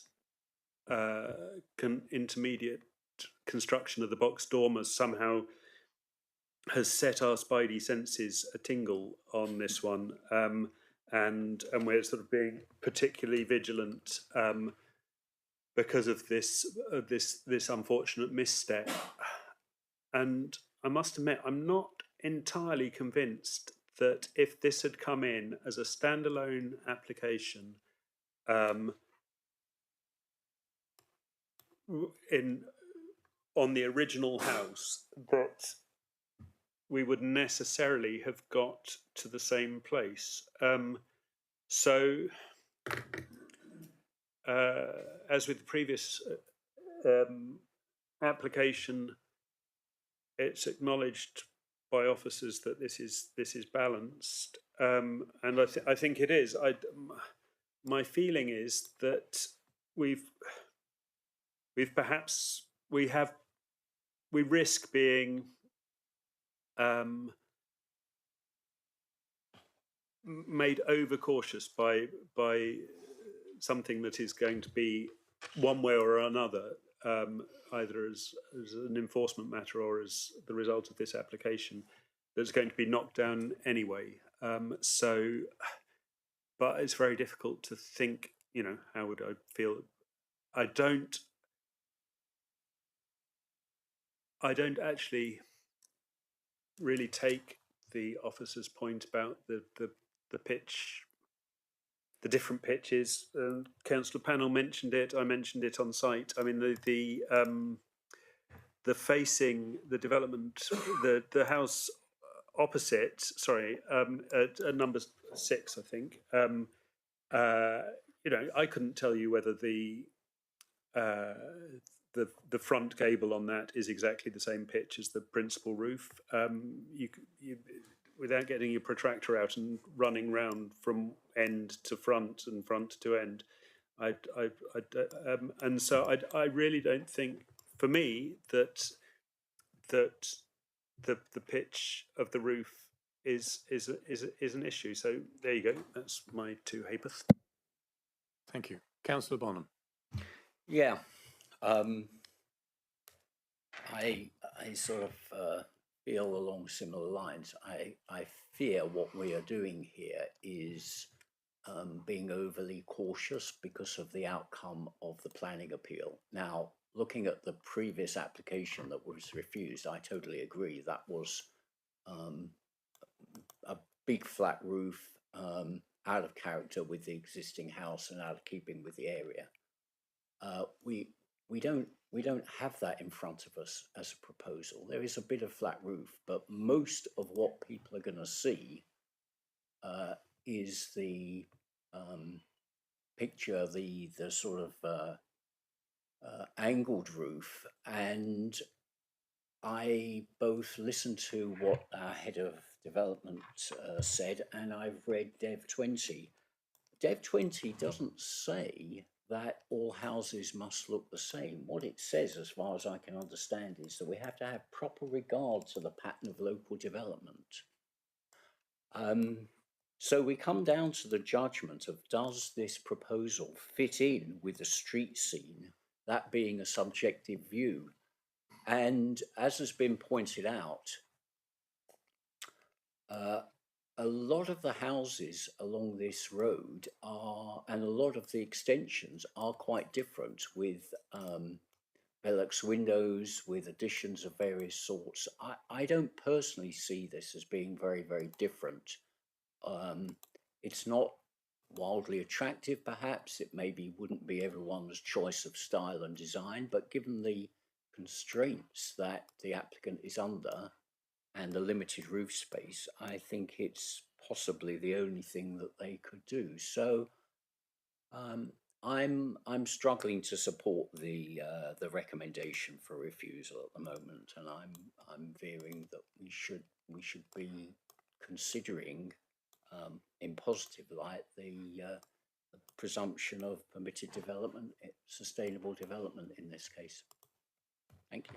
Thank you, Councillor Bonham. Councillor Nix. Yeah, I'm going to follow on from Councillor Bonham's thing actually about all the different designs, the different ways in which the properties in that area have been changed over the years to permit people the sustainable development, to let people stay in their properties. It's not overlooking any properties. I believe the applicant confirmed that the complaint about window was going to be obscured, and it will look, I believe it will look over the top of the property opposite it. And also the property I'm referring to, the one right in the corner, was very, very different to the other ones in the area as well. And obviously that's been built since the original bungalows were built. So I think there's lots to be said for this, but I will listen to the rest of the debate with my fellow councillors. Thank you. Councillor Dommett. Thanks. Again, on a similar vein, I had noted down that although all of the rooftops and the extensions that have happened in the area are all wild and different to each other, there is a consistency in the roof pitch. Also, I thought, until the applicant showed us pictures of variations to that. So I don't know where I stand yet on whether my preference would be to agree that the roof pitch does add to the street scene and we should be adhering to that, or whether this won't make that much of a difference. I also would, echo Councillor Nix's that it's kind of obscured at the end of the street. It's behind a tree, it faces a different way to the other ones, the pitch dormer that we're looking at. So yeah, I don't know where I'm landing on this yet. Thank you, Councillor Dommett. Councillor Powell. It's a question really for the officers. There are no conditions attached to this, but I presume because it's being recommended for refusal.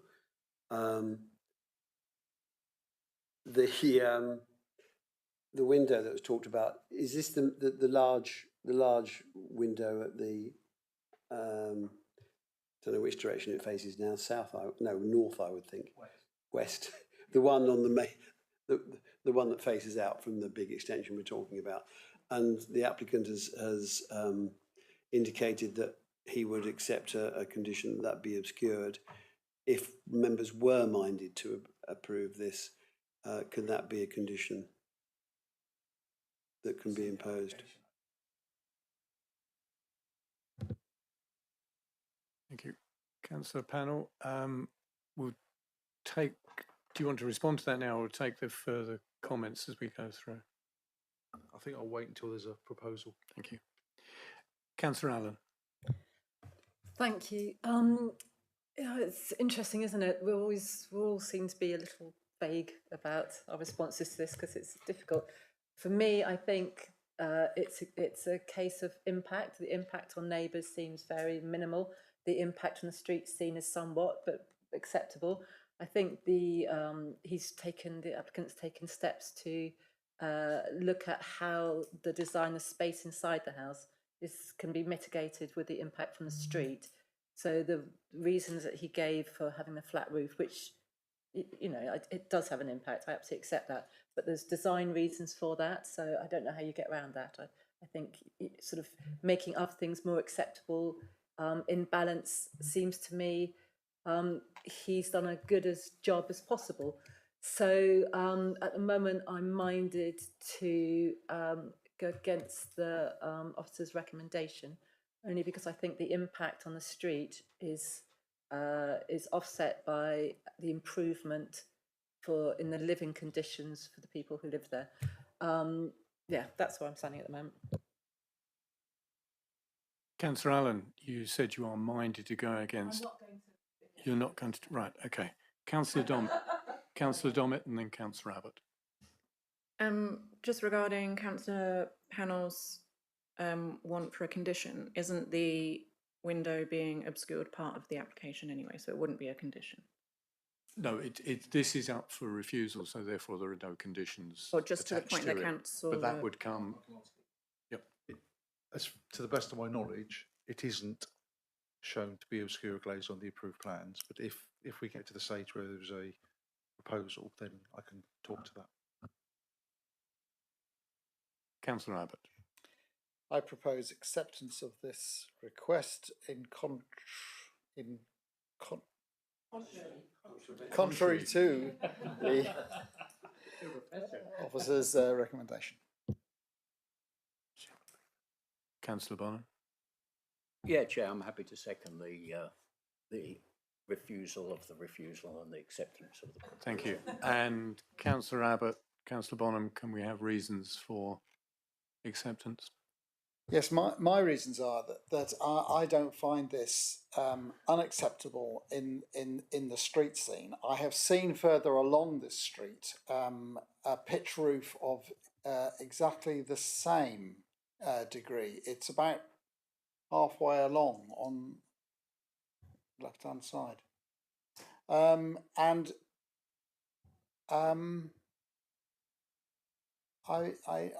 listen to these arguments, but well, there we go. And of course, it's not a precedent that there's one other example somewhere else. The precedent to me, actually, is that it's all so varied there. So therefore, I don't think it strikes me that this is worth fighting against. I would just go for it. Is that a reason? I hate to say it, but just to go for it is not a material planning reason. It's acceptable. I think the reasons put forward from you in that we don't need to go down the line of precedent, because there doesn't need to be a precedent for you to approve this, because precedent doesn't exist in planning terms. That I think the officers' concerns were the impact on the street scene. You've clearly said you've assessed this. You don't believe there's an adverse impact on the street scene. I think that is sufficient to go against the officer recommendation, because you've looked at the issue and you've come to a different conclusion. But the issue that's fine. If I may, Chairman, talk about conditions. Yeah. As far as officers are concerned, the only conditions that we would recommend is the statutory. I'd have to think about making a commencement, and I think we would take the view that the dormer that is there at present isn't a commencement for this application, because I don't know how much of the works would be the same. So I think we'd to cover ourselves, we'd say commencement within the statutory 3-year period, and completion in accordance with the approved plans. My personal view is, if because of an agreement with the neighbour, the applicant wishes to obscure glaze that window, that's his decision. I don't believe that the window from there across the road to the front of the neighbours, I don't think that's a situation where we would normally put a condition on saying you must obscure glaze. So that wouldn't be a condition that we would recommend. But that wouldn't cause us any concern if the glazing was obscured when it was installed by the applicant because of an arrangement he had with the neighbour. But I don't believe it's something that it's certainly something we wouldn't recommend conditioning, because I think the relationship is acceptable because it's across the road and to the front of the property where anybody walking past would have that view. So does that help, Chair? Thank you for that clarification. Can I ask that? Yeah, Councillor Taylor. Yeah, perhaps Pat, you could clarify that people have been referring to it as a flat roof, but 20 degrees is not actually flat, is it? It isn't, but I'm not sure that I think there have been people referring to the flat roof dormer that is built that we can clearly see but there is obviously this application involves two elements. There's the element to one side, it is the 20-degree pitch roof, but there is the smaller flat roof dormer element on the bottom left-hand side. So I think there were a couple of occasions people were referring to that as the flat roof dormer, but you're absolutely right. The element facing the turning head, for want of a better phrase, is a 20-degree, I think I can say 20-degree shallow pitched roof. It is absolutely not flat, but the one on the other side that you can see on the bottom left-hand corner is a small flat roof dormer. Councillor Boland. Of which the officers, at no point do we have any objections to the smaller flat roof dormer on that side.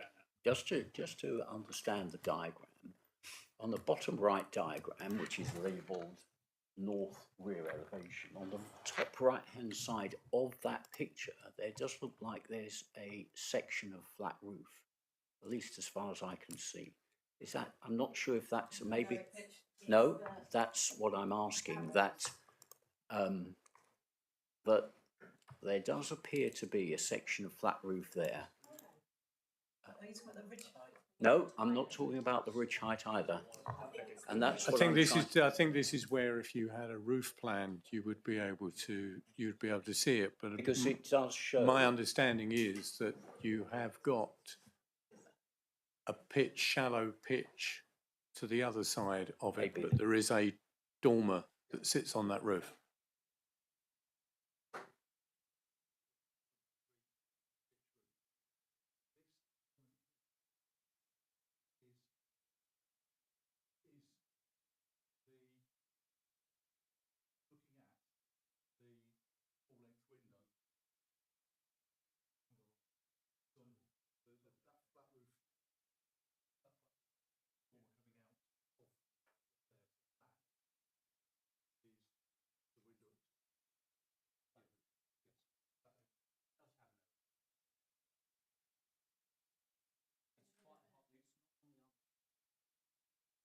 It's not on the far side of the ridge, it's on this side of the ridge, the front side, which is, so there is an element of flat roof, but it's quite minimal. Not sort of necessarily on the street scene as such directly. Okay, members, you've had the explanation, conditions from the officer. We have a proposer and seconder for approval, a conditional approval of this application contrary to the officers. Can I please have a show of hands for those for approval contrary to the officer's recommendation? That's approval with conditions. That's 7 in favour for conditional approval. Thank you, Chair. And can I have a show of hands those against? With 2 against conditional approval. Thank you, Chair. Thank you. That application is approved. Can I thank those members of the public who have been sitting here during this? We would be breaking at 1 o'clock for lunch, but what I would like to do, if we can, Mr. Weimer, is to move into the appeals, or would you prefer to take those after lunch? Given the number, I prefer to take it after lunch if possible. Okay. At that point, can I thank those members of the public for attending and for your contributions and for the officer's presentation, the 2 presentations. And at this point, we will break for lunch and return at 2 p.m. Thank you. Sure.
Good afternoon.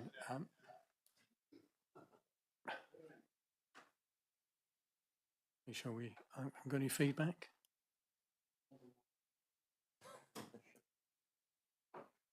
Right, good afternoon. Welcome to the afternoon session of the Development Management Committee on the 11th of September. There's a small amount of housekeeping for those members of the public present. In the case of fire alarm, exit the doors and building and make your way to the far end of the car park. Toilets are outside the door on the left, water is available outside the door on the right. Reminder, this is a public meeting and members of the public are welcome to listen to the debate today, but unless registered as a speaker, you're not able to take part and speak. We are live webcasting today, so can I please remind members to use their microphones and remember to turn them off when not speaking. And can I ask that all mobile phones are either on silent or switched off during the meeting so that we don't have any disturbances. In terms of how items are presented today, the order for the application is as follows. The case officer will present their report. The objector will speak, the supporter will speak. Council members on the committee will be able to ask questions of each speaker on points of clarity. At the conclusion of the debate on each application, members will vote and come to a decision. I can introduce myself. I'm Councillor Mark Long, Chairman of the Development Management Committee, and if I can ask members, officers on the top table to introduce themselves, please. Thank you, Chair. Good afternoon, everyone. My name's Darrell White. I'm Head of Democratic Services, and for the purpose of this committee meeting, the administrator and note taker. Thank you. Good afternoon. My name is Bernard Taylor. I am the Vice Chairman of this committee. Good afternoon, everyone. I'm David Fairbairn. I'm Head of Legal Services and the Council's Monitoring Officer. Hello, Pat Weimer, Head of Development Management for South Hams Council. Good afternoon. I'm Peter Whitehead, Principal Planner. Thank you. We'll now move on to the agenda item 6E, which is 143125 OPA, land at Cadley Manor. The case officer is Peter Whitehead and the recommendation is refusal. Mr. Whitehead, can I have your presentation, please? Thank you, Chairman. So the application relates to Cadley Manor, which is a former farmstead situated in the countryside outside Lee Mill and Ivy Bridge. This is the rough location of the site. You'll see Ivy Bridge to the east and Lee Mill a little way to the southwest, and the application site sits between the two. This is the application site broadly. I'll show you the plans in more detail, but this broadly, the red-lined area is the application site. The site itself, Cadley Manor, operates currently, I believe, as a B&B, former farmhouse. The buildings to the north of the access are barns which were formerly associated with that farmstead, but which have now been converted into 4 separate dwellings. The intention, I believe, is that the farmhouse will cease to operate as a B&B if this development was to go ahead. So this is another location plan which shows you again Ivy Bridge to the east and Lee Mill to the southwest. Red line is the application site. So this gives you a better impression of what's proposed. It is an outline application for 5 dwellings. Access, as you will see, is from the highway to the southwest. There are some improvements proposed to the existing access, which I'll go into separately. But access to the 5 dwellings is proposed via the existing access, albeit upgraded. It's an outline application. There are 2 matters of detail which are proposed for your consideration today. One is the means of access itself, and the other is the layout of the development, by which I mean the location of the houses, the siting of the houses, the location of parking spaces, circulation space, and open space around the units. That then would be fixed by this permission. You'll see that there are 5 dwellings located in a rough courtyard. This is to sort of emulate a sort of farmyard feel to the development. The sort of rectangle off to the east is a drainage field which I believe would serve septic tanks, sewage treatment plants, sorry, which would serve the five units. You'll see that there are different colours there. 2 of the units are proposed to be open market. 3 of them are proposed for to be affordable. They are proposed to be sort of custom or self-build units, and the intention would be that the development would provide serviced plots for individual purchasers to then come and buy and build their own units. So this is gives you an idea of the proposed access improvements. Members will recall from the site visit earlier in the week, access at the moment is at an angle. The access onto the lane doesn't join it at 90 degrees, so visibility is obscured to the sort of, for traffic emerging to the left, you'd have to sort of crane your head around to the left to get decent visibility. What is proposed is the removal of a wall which currently fronts onto the road, and a small outbuilding. If you can see from the right hand of those 2 plans, a visibility display is provided to both sides, and the access itself is splayed so that emerging traffic can see both ways down the road, and the access itself is at 90 degrees to the lane, which is the conventional way to achieve visibility in both directions.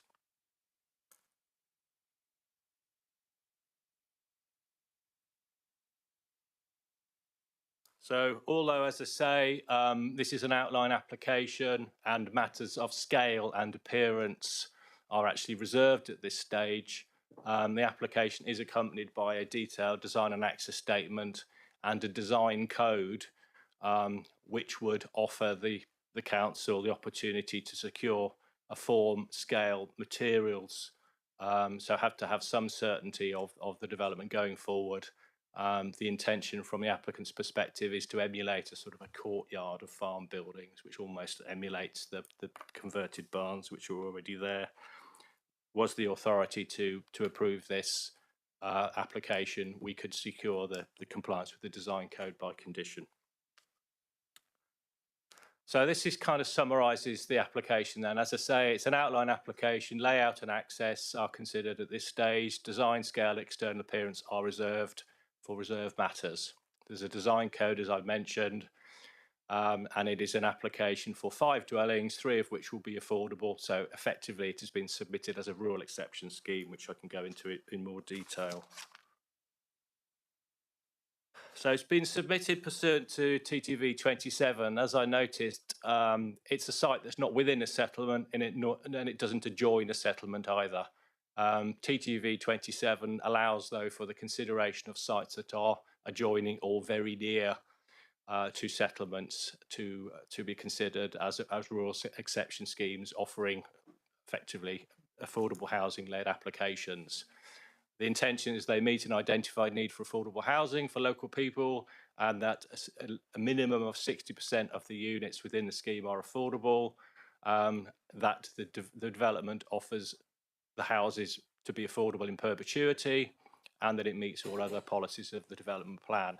In this case, as you'll note, the application is supported by the affordable housing team. There is a clear need for affordable housing. There is a clear need for self-build affordable housing, and therefore the application is supported, and that aspect of the proposal obviously weighs positively in the planning balance.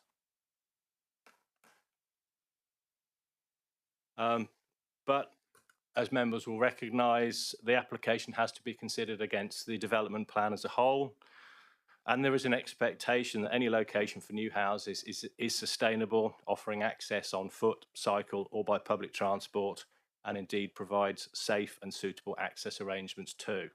And this is where the application falls down, I'm afraid, in the view of officers. There are 2 key reasons for refusal, or 5 reasons for refusal set out in the report, but 2 of them are key to our recommendation.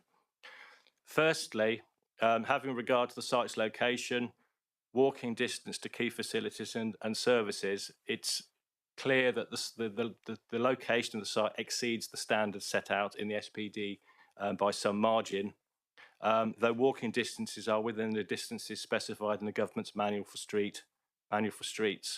And pedestrian access from the route relies upon, the key concern is that the pedestrian route from the site, I should say, relies upon pedestrians walking down narrow, winding lanes that are without footways and are not lit, and therefore the concern is that the site does not offer an attractive or welcoming or safe route for pedestrians to access the site. And the application is considered unacceptable on that basis, and indeed members will note the key objection from Devon County Council on that basis too. The second reason for refusal is allied to this and reflects the conclusion that most residents would probably choose to drive to local facilities rather than walk to cycle, given the absence of safe or suitable walking routes. And again, in the view of officers, the development's reliance upon private car use leads to the conclusion that the site is not sustainably located. The thrust of this is therefore considered that residents of the 5 dwellings would be reliant upon private car use to access facilities on a daily basis, leading to the conclusion that the site is not sustainably located and does not support the creation of sustainable linked neighbourhoods or sustainable rural communities in line with SPT 1, 2, TTV 1 and DEV 29. Either way, in the view of officers, the location of the site is considered unsuitable for this development. Members will note that there are 3 other additional reasons for refusal in the report, and these relate to the absence of a completed Section 106 agreement to secure contributions for Tamar EMS, off-site open space contributions as required by our OSSR officer, and to secure the affordable housing in perpetuity.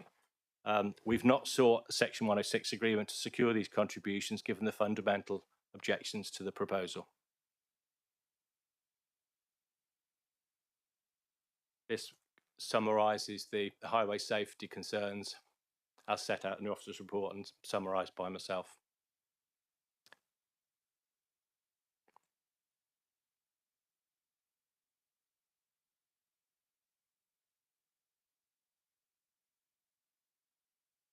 So this is some photographs of the route to the site. This is the existing access. So as I noted, the existing access enters the highway at an angle.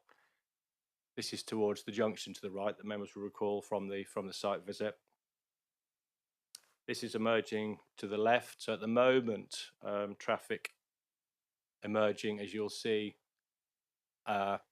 accesses the highway at an angle and visibility to the left is obscured. As I say, the intention is to improve that by reorientating the access. These are some of the roads from the site towards Lee Mill and also towards Ivy Bridge, and members will note the absence of any footways or any street lighting that might render them suitable for pedestrian access. As I say, our concern is that they are unsuitable, whilst they may be within the distances allowed for under Manual for Streets. The actual walking experience would not be pleasant or welcoming or attractive, or indeed, in the view of the highway officer and ourselves, not safe either, given the lack of footways and street lighting.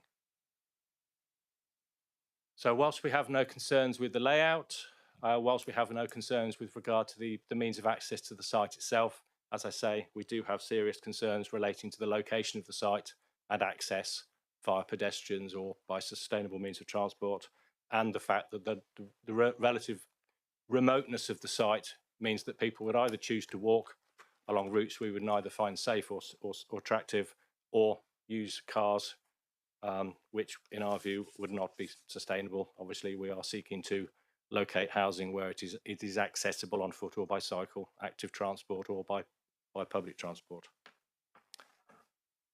So Chairman and members, so the planning balance then, so there are some positives. Clearly we don't have a 5-year land supply. We all know the tilted balance applies. There are 5 dwellings to be being offered here, 3 of which would be affordable. Again, we need affordable units, and certainly the application is for self-build or custom build, of which again there is a recognised shortfall. Against that though, there are pedestrian safety concerns and the site is an unsustainable location. There are various other matters that weigh neutrally in the planning balance. Overall, though, the conclusion is that the significant highway safety concerns and unsustainable location outweigh the provision of housing. The adverse impacts would overall significantly outweigh the benefits, and the recommendation is therefore one of refusal. Thank you. Thank you, Mr. Whitehead. We do have Richard Jackson of Devon County Highways who put in a substantial objection to it. And I'd like to bring Mr. Jackson in just to outline those objections so that members are fully aware of Devon County Highways reasoning on this. Would you like to take it there, or you can join us here? Happy to, if you can hear me okay. Okay, Yeah. thank you. Thank you. Yes, so thank you. From a highways perspective, I think we've been pretty clear from day one that we didn't like the connections to the built-up area or to the industrial estates that are all within, according to Manual for Streets, and providing for journeys on foot evidence within a reasonable walking distance of the site.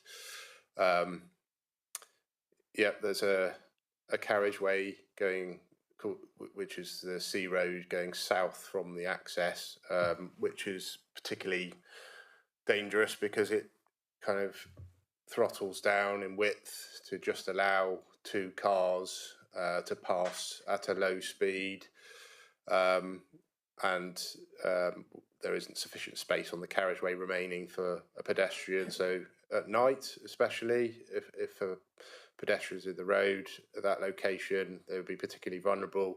There's also a 90-degree bend as you go further south where speeds start to pick up because the road gets wider.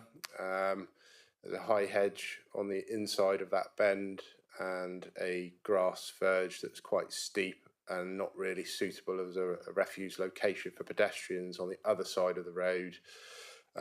It's got highway signage on it to stop vulnerable road users walking on the grass verge. So if you were, say, a parent with a pram or something like that, as a worst case scenario, you wouldn't be able to push up onto that verge because the signage is all in the way. And in the winter it'd be muddy and unusable because of the gradients in any case. And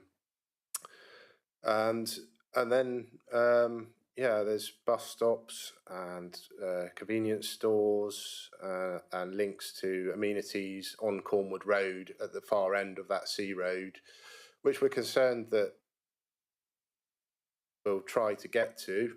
And also there will be occasions where people in those houses wish to exercise, go for a run, walk or whatever. Where do they go from those properties? There is nowhere safe in our view. So hence why we've objected to the application, and we feel that despite the offered improvements at the access, which of course could have been provided at any time in advance of the application, it didn't have to come in with the application, don't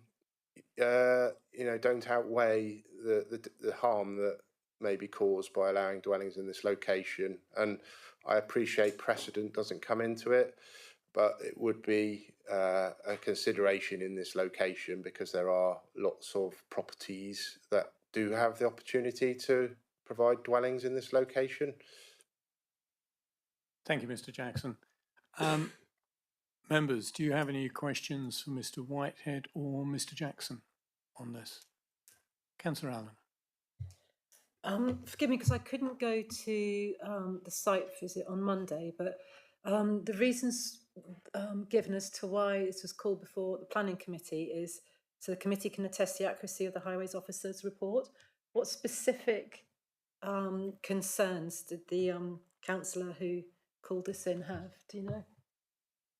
I'm sorry, I don't think we know. That was the reason for the call in.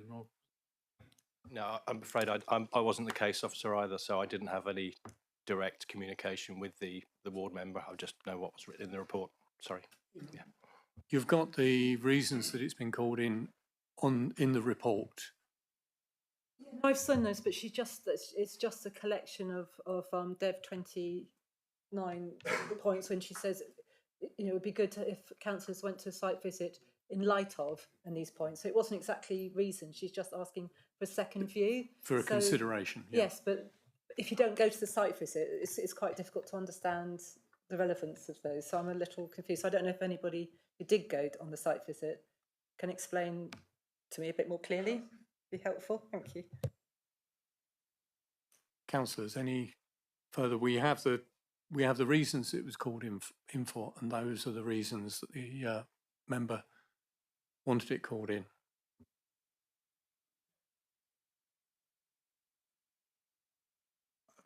I suspect when you get to debate, it will become clear what members who viewed the site's view was of the highway situation. And I think there is a point there in the concerns it contains, because it says concerns, and the concerns it contains about safety of walking and cycling from the development. And I think that's, when we drove there, drove in, drove out, and we saw it, watched, and we looked from the entrance, you could see the sort of width of the road, speed of the vehicles, number of vehicles, which obviously members could take in on a site visit. Members, any other questions of the officers? Councillor Rake. Thank you. Just to sort of clarify, we've got 5 reasons for rejection, and as you said, Peter, thank you for your report, by the way. Very, well, Charlotte's report, but very nicely read. The reasons 3, 4, and 5 are sort of could be resolved were it to be approved, and reasons 1 and 2 are essentially. I mean, I understand why they've been split up, but they're essentially one flows from the other in the thinking as presented. People wouldn't walk, therefore they would drive. Is that right? Well, we can't guarantee they do one or the other, but certainly given the location of the site, as Richard said, you know, there is no safe walking route even to sort of walk your dog. It is a site that is, you know, has no, as I said, you know, has no safe walking routes from it. But yeah, we just felt overall that there were 2 reasons for refusal. They are almost, as you say, different sides of the same coin, but they both reflect the remoteness of the site and the lack of safe and suitable walking routes to facilities, and therefore the reliance upon car use. Yeah. Thank you. Any other members? Any questions? If not, thank you, Mr. Whitehead. Thank you, Mr. Jackson. We'll move on to the speakers, and we have the objector, one of the objectors, Mr. Seville. If you'd like to come forward for your 3 minutes.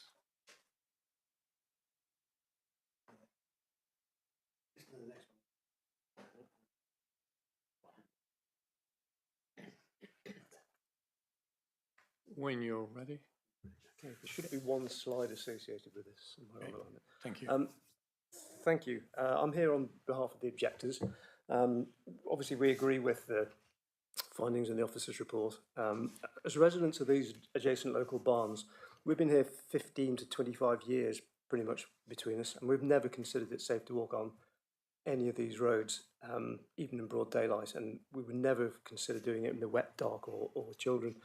These are narrow roads. They're used by cars, lorries, minibuses, and because of the rural location, there's tractors use it frequently from the 2 local farms as well. So you're right, we have always used our cars for all journeys. In addition to that, there's a few points we'd just like to highlight that were raised in the objection letter. The highways have mentioned them. I think they were in the pre-application as well. The first is this junction. So this photo is taken from roughly where the splay distances have been calculated with the new driveway. And the splay distance is taken, I think, to the junction line. The problem here is that it doesn't look up the road to the right, which is where the cars come down the hill and round this blind bend on the right-hand side. Now, we've had several both near misses and minor collisions over the years with cars and motorbikes at this site. And I appreciate that the driver is going to be moved slightly to the left, but this doesn't help vision round the bend. From my understanding, is a 31-metre splay line gives speed allowances up to 22, 23 miles an hour.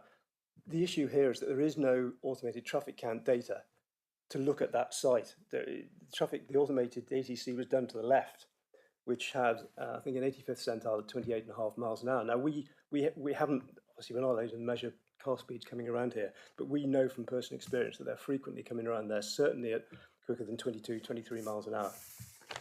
Our second consideration is about the access drive, which I think is put in the plan at 4.8 metres wide. There's a significant section within that access drive that isn't 4.8 metres. It's slightly narrower than that, for probably 4 or 5 metres.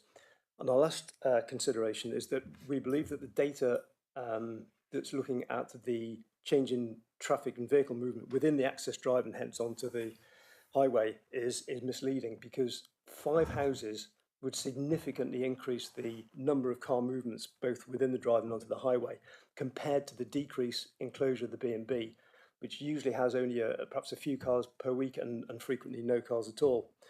So in summary, we think that it's a rural location. It's unequivocally in the lowest tier where development should be permitted. The lack of sustainability and the safety features run contrary to a series of both local and national policies, and we believe it negates the argument for using this as a rural exemption site, because that's one of the exemptions, and probably also displaces the presumption of a tilted balance as well because of the sustainability issues. Overriding all these, though, we think is just that the overall safety of the area. We just know that you just don't walk around here. Thank you very much. Thank you, Mr. Saville. Members, any questions? Councillor Rake. Afternoon, and thanks for taking the time to come along this afternoon. You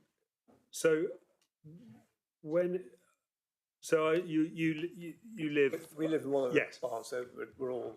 I'm so the representative effectively for all those people and the other objectors. Yeah. Yeah. So, just so I can get my head around this, would you, if the applicant were unilaterally to make the proposed changes to this driveway entrance, would you object to that as an independent of any development I think my behind? point is that even with the display line in the proposition was 31 metres, and that's taken, I think, to the centre of the junction line. Now, I'm no expert at display lines, but just looked at the diagram. It almost doesn't matter how far you move that display line to the left, you're still going to have this blind bend. And my Right. issue as well is that if a display line of 31 metres is sufficient, I looked briefly at the manual for streets thing, of roughly 22, 23 miles an hour, then, well, first of all, we don't have any data to substantiate this claim that we believe traffic moves quicker than that. But certainly, when I drive down past there, and I know there's an access point there, I'm probably doing 25 plus miles an hour, and I know that there's an access point there.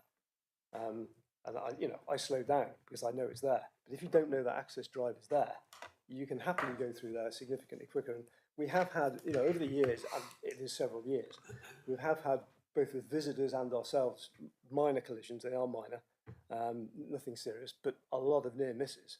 It's not that infrequent that you'll pull out and somebody comes down and you have to put the brakes on or we have to reverse. It's not that infrequent. So I think my answer is yes, but I don't have the ATC data to back up my ideas about the speeds. Sorry, your answer is yes. That I mean, you would welcome, if it was completely standalone, you would welcome the changes to the. I'd welcome the changes. Sorry, I'd welcome the changes to the visibility. I've no doubt it improves display distance to the left. Right. That's good. I have no issues with that. My issue is to the right. Yeah. Yeah, but yeah, that does seem pretty insoluble. But I mean, at least it would be. I was just. Yeah. Yeah. Okay. Thank you. Councillor Abbott. You mentioned a dimension at one point, and it may be just that you were stating a matter of fact. I didn't know whether it had any matter of influence. You said about the width of the drive is 4.8. I mean, the answer to that is I don't know, because I'm obviously not the planner that puts in. All I can say is that what it said in the driveway and the application, which is that it's 4.8 metres wide throughout its entire length, is factually incorrect. And there's a pinch point where I think it's the end barn points out into the drive, And Sure. That's not an That's insurmountable fine. problem. I'm just stating the fact Yeah, that it's just okay, another grant. issue. Yeah. Members, any further questions? If not, thank you. Thank you.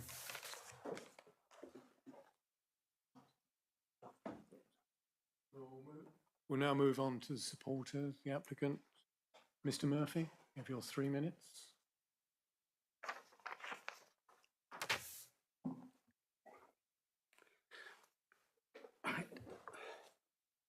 Thank you, Mr. Chairman. Thank you all for the opportunity today, and I hope the site visit was useful for you so you can get an idea of what we're trying to achieve.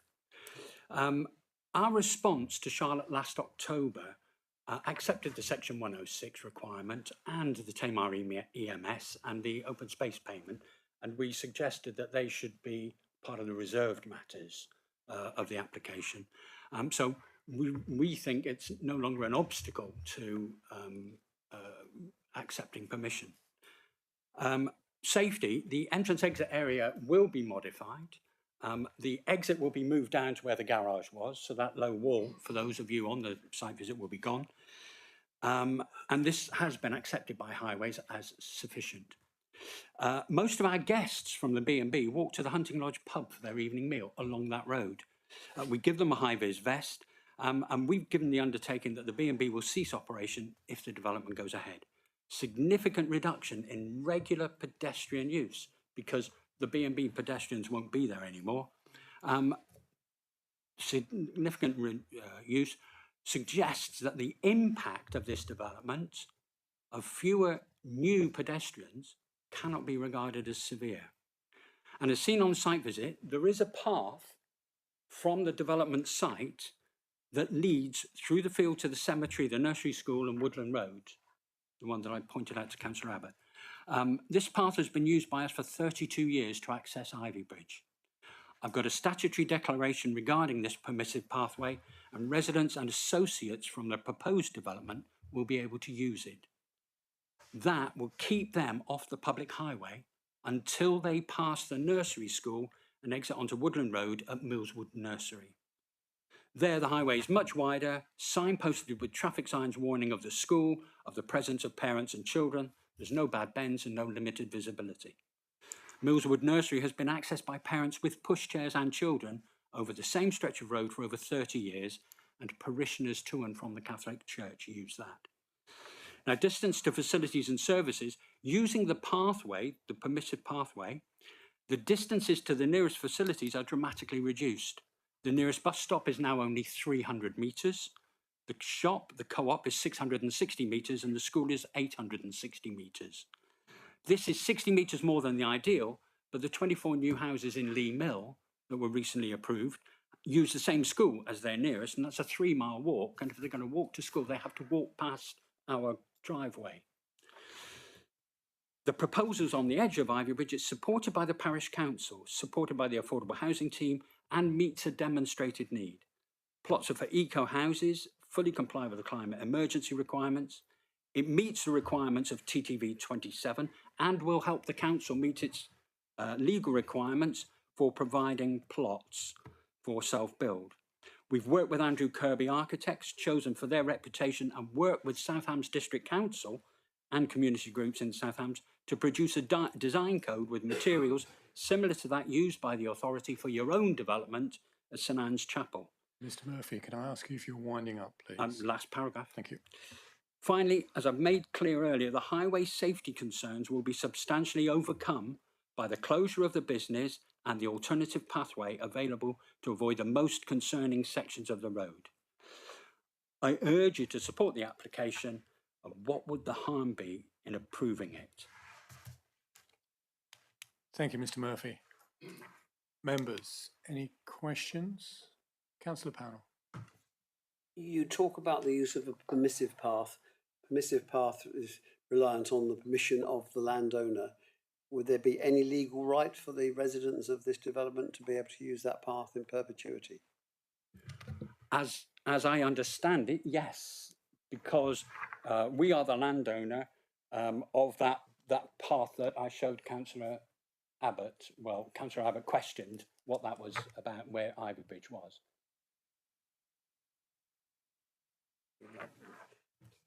Yes, Chair, perhaps we can seek advice from officers on that later. Members, any further questions?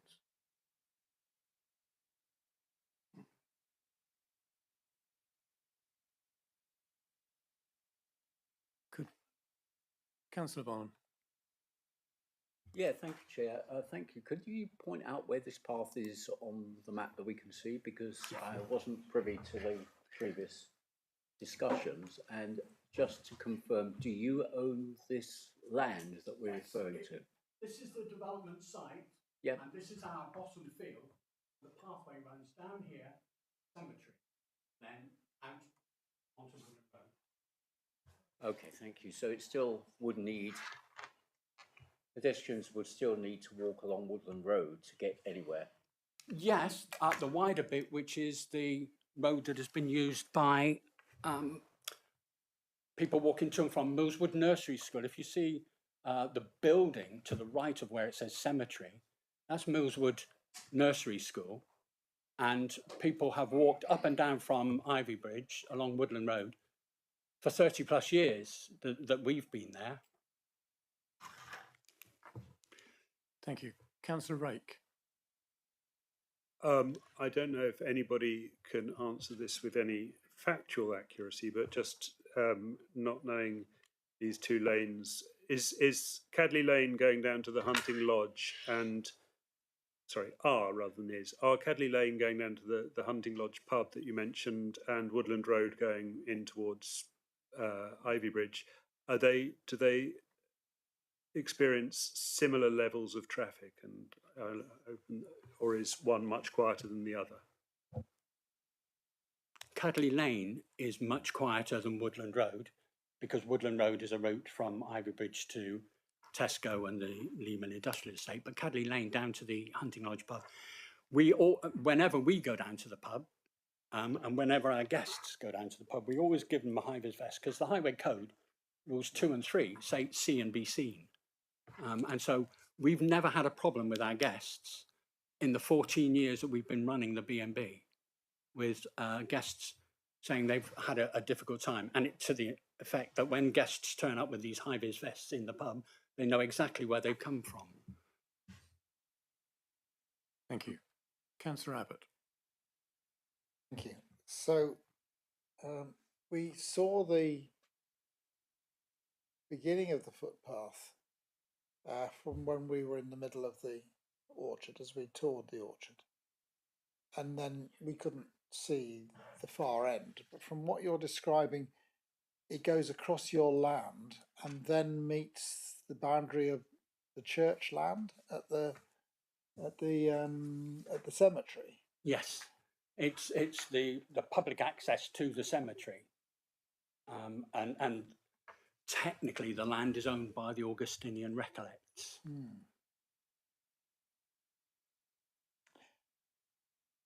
And any member of the public can wander in and out of that whole St Augustinian ground. Yes, yeah, because it is a public church, it has the Millswood Nursery School on it, and it has the cemetery on it. There are civilians parked in the cemetery, well, resting in the cemetery. Sorry, poor choice of words. Resting in the cemetery, as well as members of the clergy. Okay, thank you. Councillor Allen. Thank you. You say it's a permissive path, which is reliant upon the landowner's approval for people to use it. I'm sure, obviously, you're not expecting to sell the land anytime soon, but at some point in the future, I presume the land will be sold, and then the path will disappear, or does it have greater status than just being a path that? We're in absolutely no hurry to sell the land because we want one of those plots for our retirement, and possibly one for our daughter as well. The permissive pathway as I understand it, we can grant them rights of access over our land, and we can put that in the title deeds of the plots when they're sold. Put in the title deed. So what you're saying is that within the title of the Of new each buildings, individual plot. they'll have right of access. But were you to sell the field, would that continue with the field? I can't see, unless it's you're sort of compromising the sale by it would have to be a proper footpath, have to be a recognised footpath in Well, order for that to be something which you could condition. I'd have thought. Maybe that's a question for the officers. Perhaps Yeah. that may be something that. Just if I can say, because we're starting to sort of go in the realms of if, but if I could have Mr. Fairburn come in and just raise some points. Thank you. Thank you, Chairman. We're talking about private rights here. They are not matters of planning consideration. At the moment, there is no way, as a planning authority, as part of this planning application, that we could secure a right across that land for members of the public. So whether or not it's in their title deeds or not, or might be in their title deeds, is irrelevant. So, and were there to be anything more permanent, then in my view, the red line would have to include that right of access. Thank you, Mr. Fairburn. Councillor Taylor. Yeah, thank you. Have you any idea of the number of footfalls that actually travel to the pub? Do you get lots of guests or few guests, or is it over a year? Or that's the thing. It's a number of people, because you're going to put another 5 in there, which could escalate that number of people that's going to use it. You said it would be less footfall, but is it less footfall? It will be less footfall because the guests that travel to us by car usually just park the car and walk down to the pub rather than any concept of drinking and driving.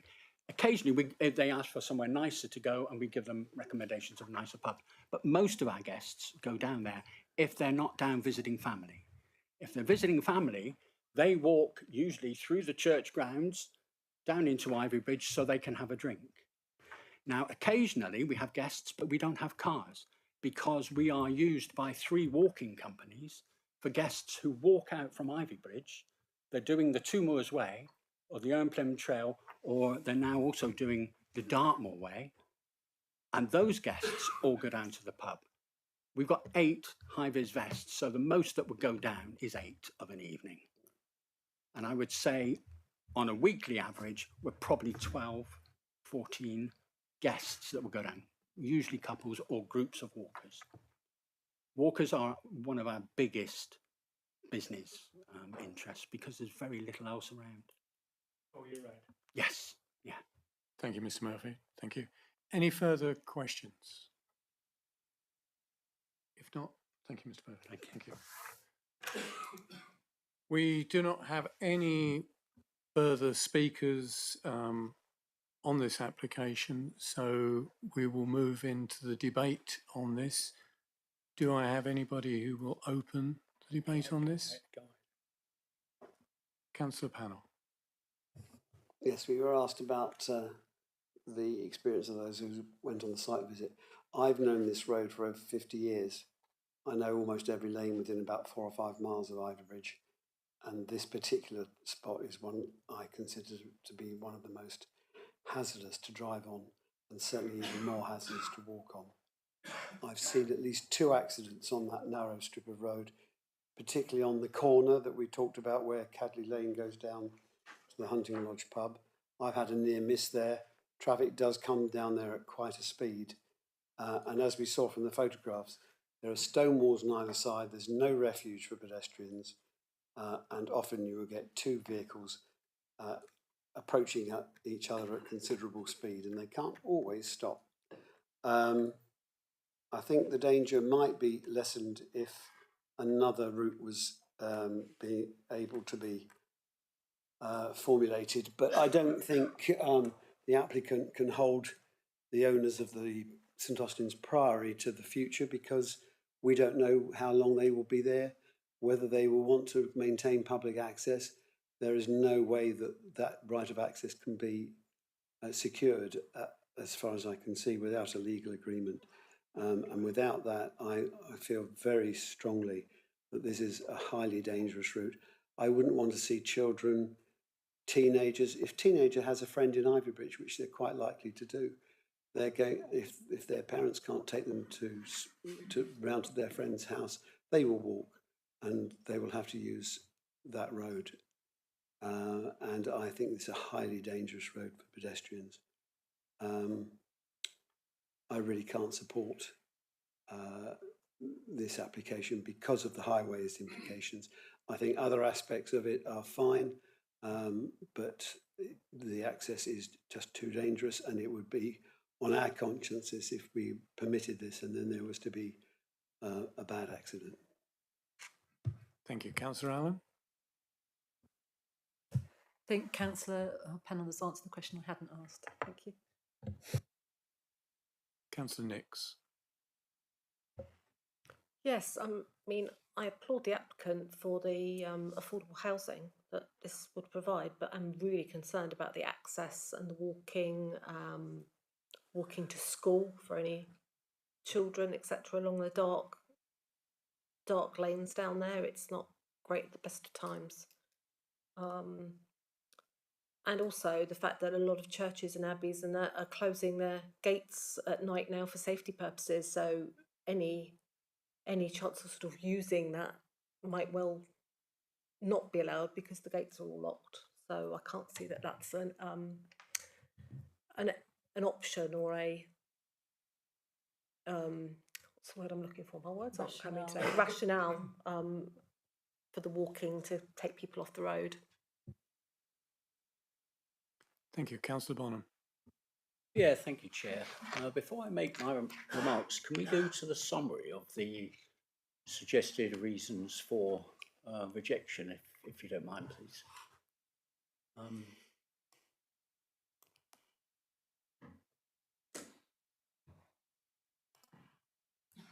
Well, these are the highway safety issues, Councillor. The summary at the end from Charlotte was, that's the planning balance, and then a conclusion. Yeah, thank you. I tend to agree with the concerns raised about this, and I think it would be very difficult for us to overturn the recommendation of the highways regarding safety, especially having seen the roads myself. And I do tend to agree that the junction looks dangerous and the roads seem very narrow, dark and difficult for pedestrians, and an unsustainable location, I would say. In addition, I note that the officer has mentioned that TTV 26 applies to this case and notes that TTV 26 provisions are not met. So I would suggest that another reason for rejecting this is that point about TTV 26, which is why I asked to see the conclusion. TTV, well, perhaps I'll ask the officer because I'm sure they'll do a better job than me, but TTV 26 is about building in the countryside in summary. I can just comment, Councillor. Yeah, TTV 26 is already within the second reason for refusal, which again is a measure of the site's remoteness from settlements. So it is, yeah, unsustainable locations, remoteness, but it's TTV 26 too. We're not saying it's isolated because it is within a cluster of existing buildings, but it doesn't meet the exceptions set out in, or the circumstances set out in TTV 26 too. Which Okay. again, as I say, it's a measure of the site's location in the countryside and remoteness. Thank you. Okay, thank you. So, I mean, on that basis, I'm very happy to move that we accept the recommendation for refusal. Thank you. Councillor Allen? Happy to second that. You second. Councillor Rake, you did indicate you wish to speak. I did and still do. I mean, I suspect that the highways recommendation is pretty overpowering. I find it very regrettable. I mean, 910 metres from the house to the primary school is what I have. And our children were walked to school every single day, and I sometimes wished it was 300 metres further. because it was such fun and it was so good for them. And that's on a country lane with no footpath, footway, and relatively heavily trafficked at that time of the day. And I think I just regret the fact that in situations like this, of course, there's a danger. And actually, there is also a safety, because that's how kids learn how to be safe on roads.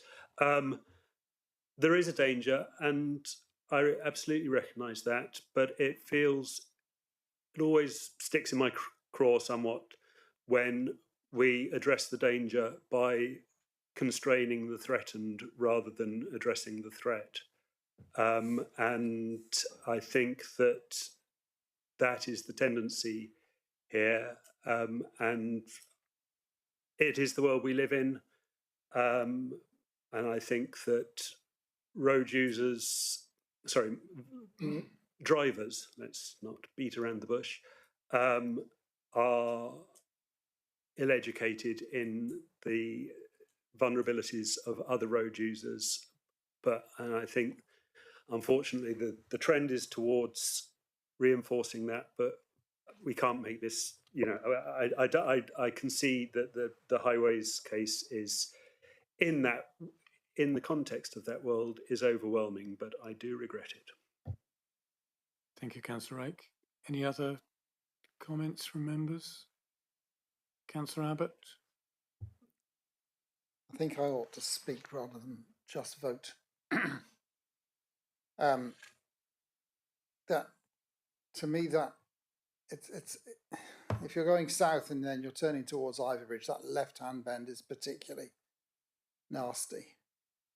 The road is narrow all the way along.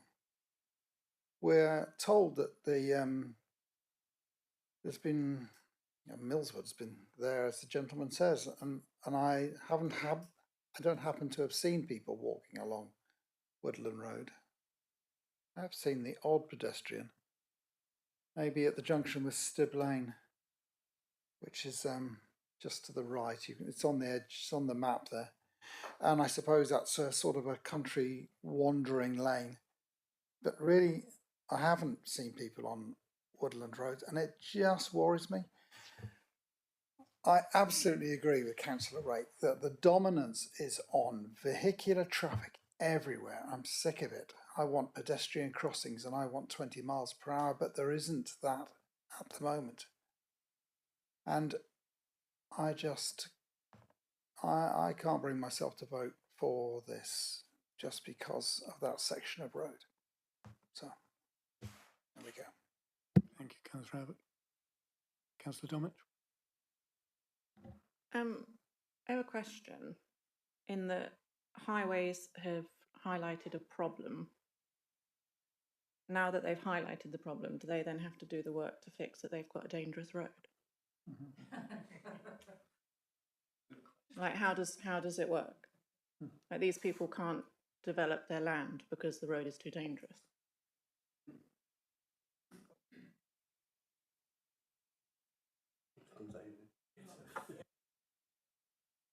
It's a fair comment, and one looks at roads all around Devon, and we'd need public footpaths along all roads, I think, in those areas. I don't know whether Mr. Jackson would like to... Yeah, I would just simply say the Highway Authority has a duty to maintain the highway, not to enhance it. Thank you, Mr. Jackson. Ably said. So then whose responsibility is it to enhance and make them safe? Well, we would argue, sorry, do you want me to? Yeah, we would always argue that if somebody wants to develop housing, then they should be providing the mitigation. So similar to what happened in Sherford, it's rather than they had money for the S106, they had to put a lot in for the infrastructure to make it go ahead. So would the onus be on this small development to fix the road to make it viable? I think what we would say from a Highway Authority perspective is we will always try to create permeability and safe and suitable provision where where housing is being explored, is part of our remit to make sure under the MPPF that we do that. There may be opportunities in the future should other landowners come forward and try to develop in the area and fill in the gaps between the built-up areas and the highway and the site. But sadly, you know, for a small developer, the reality is it's unaffordable. Thank you, Mr. Jackson. Any other comments, Mr. Warner? I was just going to comment on Councillor Dorman's. I mean, not every landowner is going to be in a position to develop their land for all sorts of reasons. So if you're in the middle of the national landscape, obviously there's massive policy constraints about developing the land. If you're in a flood zone, again, massive constraints for developing the land. And if you've got a highways network that isn't safe for pedestrian permeability into the nearest settlement, unless it is affordable to make those changes, and it's very, as Mr. Jackson said, it's very rarely is on a small scale development. You need to have quite a significantly sized development to put any highway changes, because it's just not, generally speaking, affordable. I'm afraid that's where we are. Not everyone's going to be able to develop their land for various reasons, not just focusing on highways here. I have to say. Thank you, Mr. Weimer. Councillor Rake.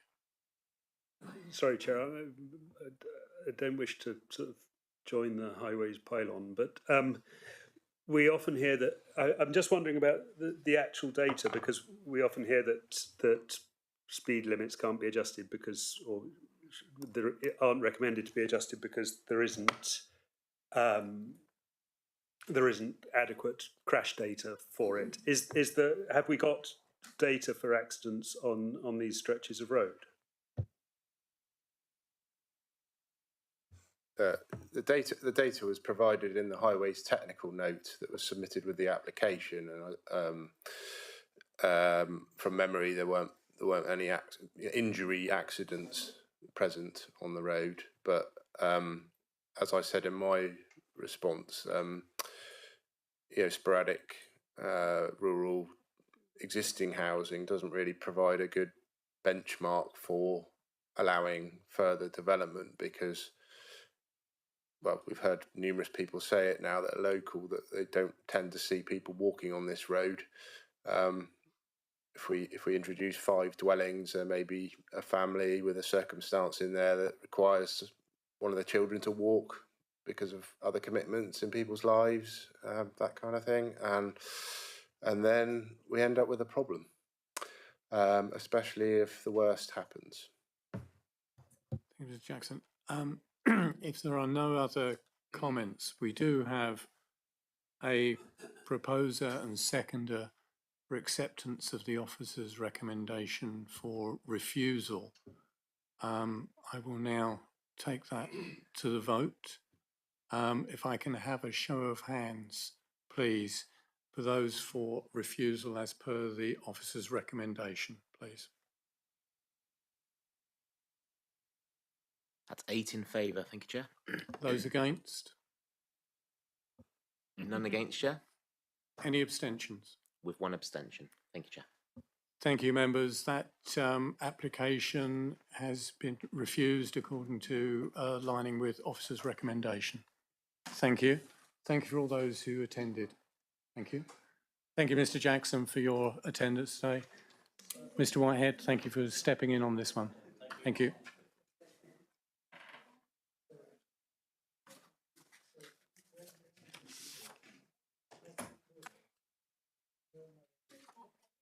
We will, members, we'll continue with the agenda item, and we'll move on to agenda item 7, planning appeals update. Mr. Weimer, if you'd like to take us through those, please. Thank you. Yes, it would be interesting to see whether Mr. Jackson actually wants to comment on the first one, given the inspector disagreed with the highways objection on this one. So the first application is an application for permission in principle in at Totnes Road in Malden, where the only issue was highway safety. I think it's fair to say the roads that were being looked on to walk at Malden were nowhere near as constrained as the one we've just dealt with in this application. But the inspector acknowledged that the site was a little bit was relatively close to the facilities within the centre of Malden, and the inspector acknowledged that the simplest walk was unsafe. Walk down, I think it was Totnes Road. Walk down Totnes Road, it was busy. It would have been unsafe, but there was a safe alternative available, including a semi-rural lane which had a number of dwellings along it, and the inspector said that means that pedestrians, cyclists, horse riders and vehicles all share that road space, and users would be used to one another.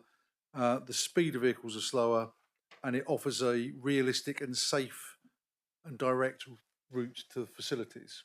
So the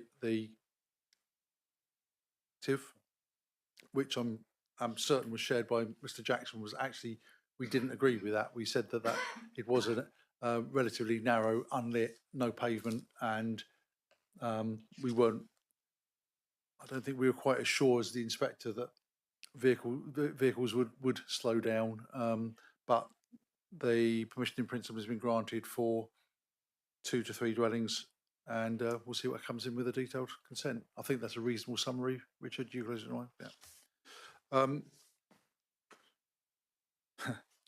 The second one is the Class Q application for the conversion of a barn at Worston Cross at Yelmton. And the inspector has gone through completely the process you need to go through. Setting out the first thing, does it form, on the relevant date, does it form part of an agricultural, was it in agricultural use and forms part of an agricultural holding? The council refused application on our view that the building was not in agricultural use on the relevant date.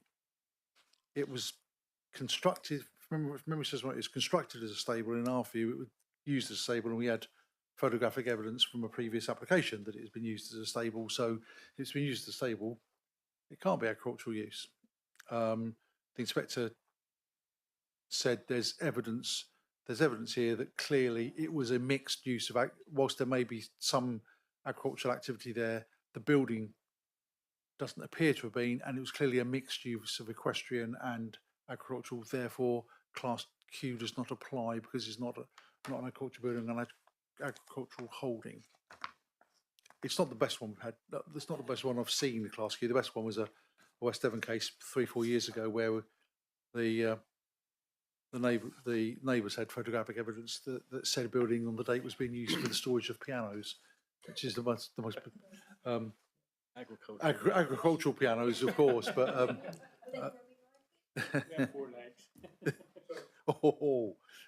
Pat, if I may. Yes.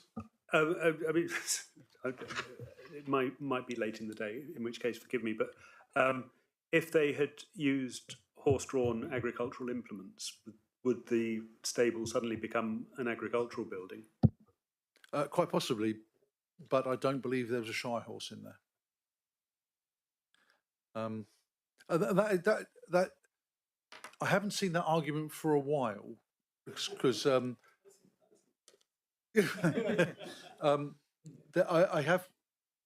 have been burnt by it once because there was when I was working in Mid-Cornwall, there was someone who bred Suffolk Punch and had all sorts of horse-drawn equipment that he used, and there was a bit of a debate until the building he wanted, is it actually an agricultural building, is it for stabling? And we ended there. I think he did enough to prove that he did use the horses in agricultural, so it did become agricultural. So you could have the situation, but this wasn't the same thing. I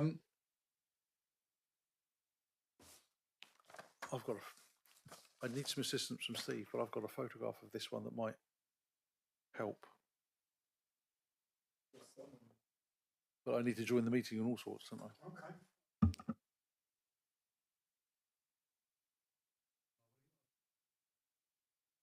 I only had location plans for the first two because there was nothing really that site specific.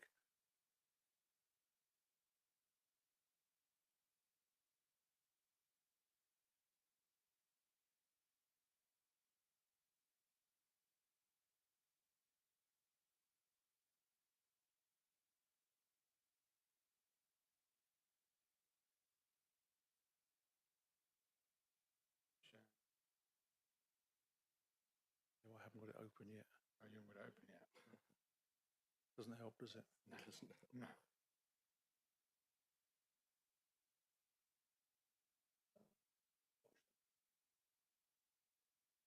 Councillor, are you happy for me to explain the meeting we had yesterday? Yeah, absolutely. After. Afterwards, but I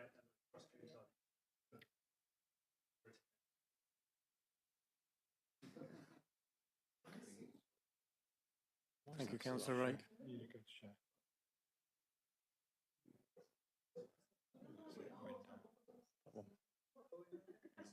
then I literally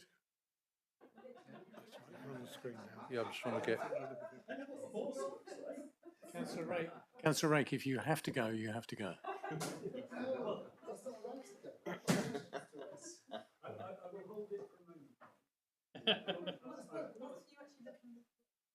Well, not the horse. So, you're good. Yeah, Alma. This Alma Terrace was on the face of it, a relatively straightforward variation of a consent. There was planning permission there was a householder application that was approved for an extension of changes. A variation was put in simply to insert a pedestrian door at the property. So that's the site, and the door. That must be existing. To insert this door. That's all it was.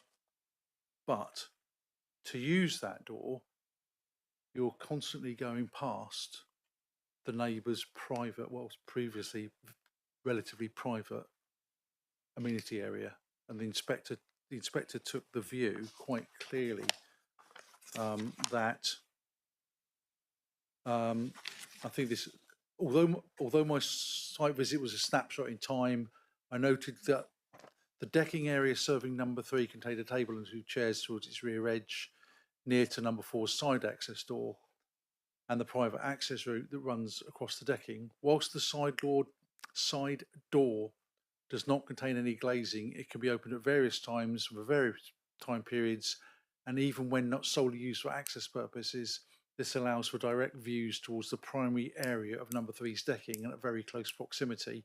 This amounts to unacceptable adverse impact on number 3's living conditions. So, is the neighbour the glimpse that we can see to the left of the door, or is that their property? The grey wall is the neighbour's property. We come across. It literally joins the bed. So how do they get to that? Like they'd have to climb over a wall. There is the historic sort of access across the front, just of the rear of properties. This extension was built, and previously there would have been the occasional ability to walk across the rear of the property. There are four adjoined properties that have had access across the rear of the property. But the problem was the door and not the extension. Like I live in a row Yeah, of houses that also has that right of way. The problem was the extension didn't have the access, so you wouldn't have people coming across to go in because there was no access in at that point. So the provision of the doorway facilitated the use of the access to that position.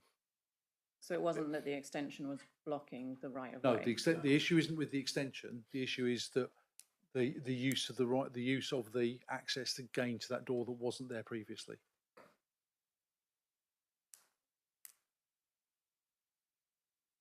as it happens, we have that exact same issue in Ivy Bridge West, where because a property has been given permission to extend into 3 flats, what was a rarely used door has now become a regularly used door, affecting somebody with a patio, their only private area.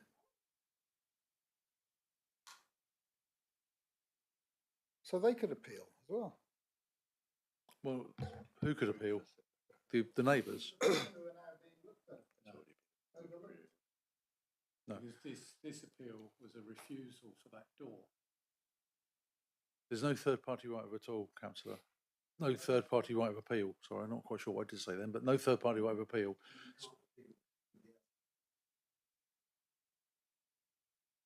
You can judicially review. But you can judicially review.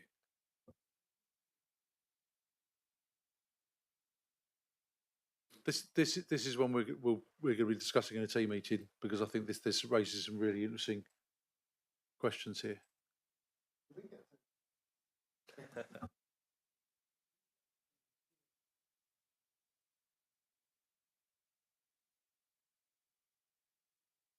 I can put you in touch with the University of Plymouth, who do a really good planning masters course.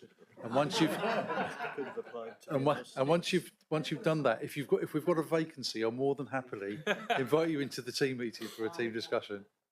I think that was a no.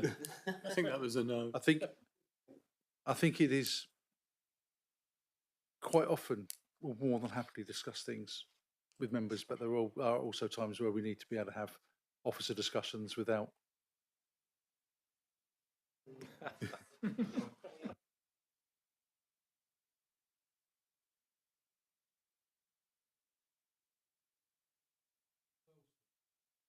Thurleston. What was applied for were the 2 balconies that you can see on the top image. That's fundamentally it. That's as built. They're both, I think they're both new properties. Yes. They're both new properties. So what was built was with the sort of the flat roof bay windows, and they wanted balconies on top. The inspector, we refused it on the basis of unacceptable overlooking. The inspector concluded that, and Goslings is the neighbouring property on the right-hand side. So the application site is on the left, Goslings is on the right. The installation of a balcony above the bay window closest to Goslings would allow for views from first floor level directly onto the first floor terrace and the terrace below.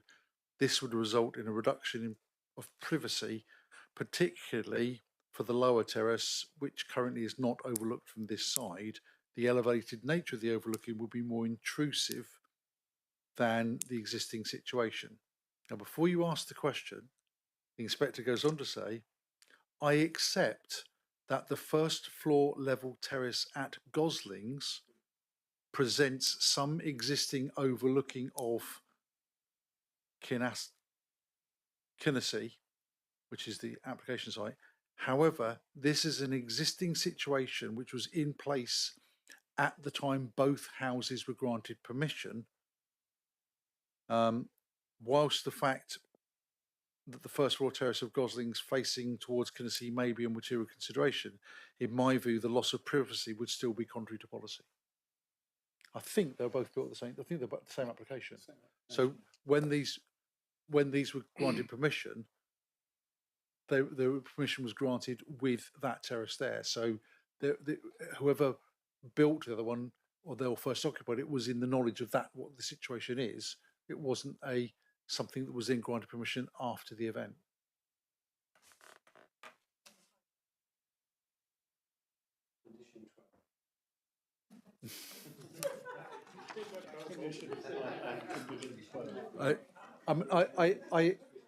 I accept if you see the word Thurleston and 12 balconies, it's not out of the question. But in this case, it was two balconies, one over either of those bay windows.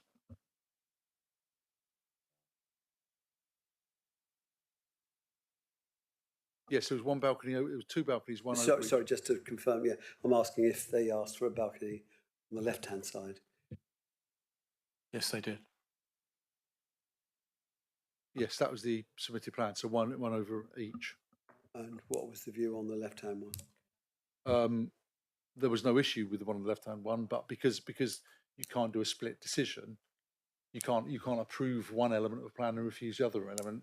So if they came in with just balcony on the left-hand side, I would suspect there wouldn't be an issue. Reading through everything in the appeal decision pointed to the right-hand balcony only.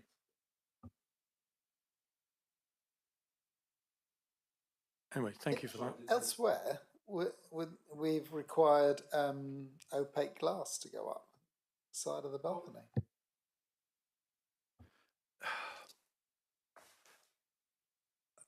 I think there's a really difficult balance there, because to get a screen, you're talking about what 1.6, 1.7 metre high opaque glass screen, and when it's on a front balcony like that, I would question whether that would then look appropriate in the street scene. It's one of those situations where actually the screening you require to mitigate an overlooking problem is in itself harmful for other reasons. Pat, there have been occasions when plans have been refused for that exact reason, because of the impact of those privacy screens.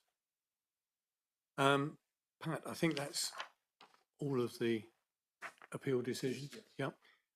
We now move on to agenda item 8, the update on the undetermined major applications, and they are, as sort of convention for noting, unless there is anything specific required to be brought forward, because members can discuss with the officers, the appropriate officer. So unless there are any questions on the undetermined major applications,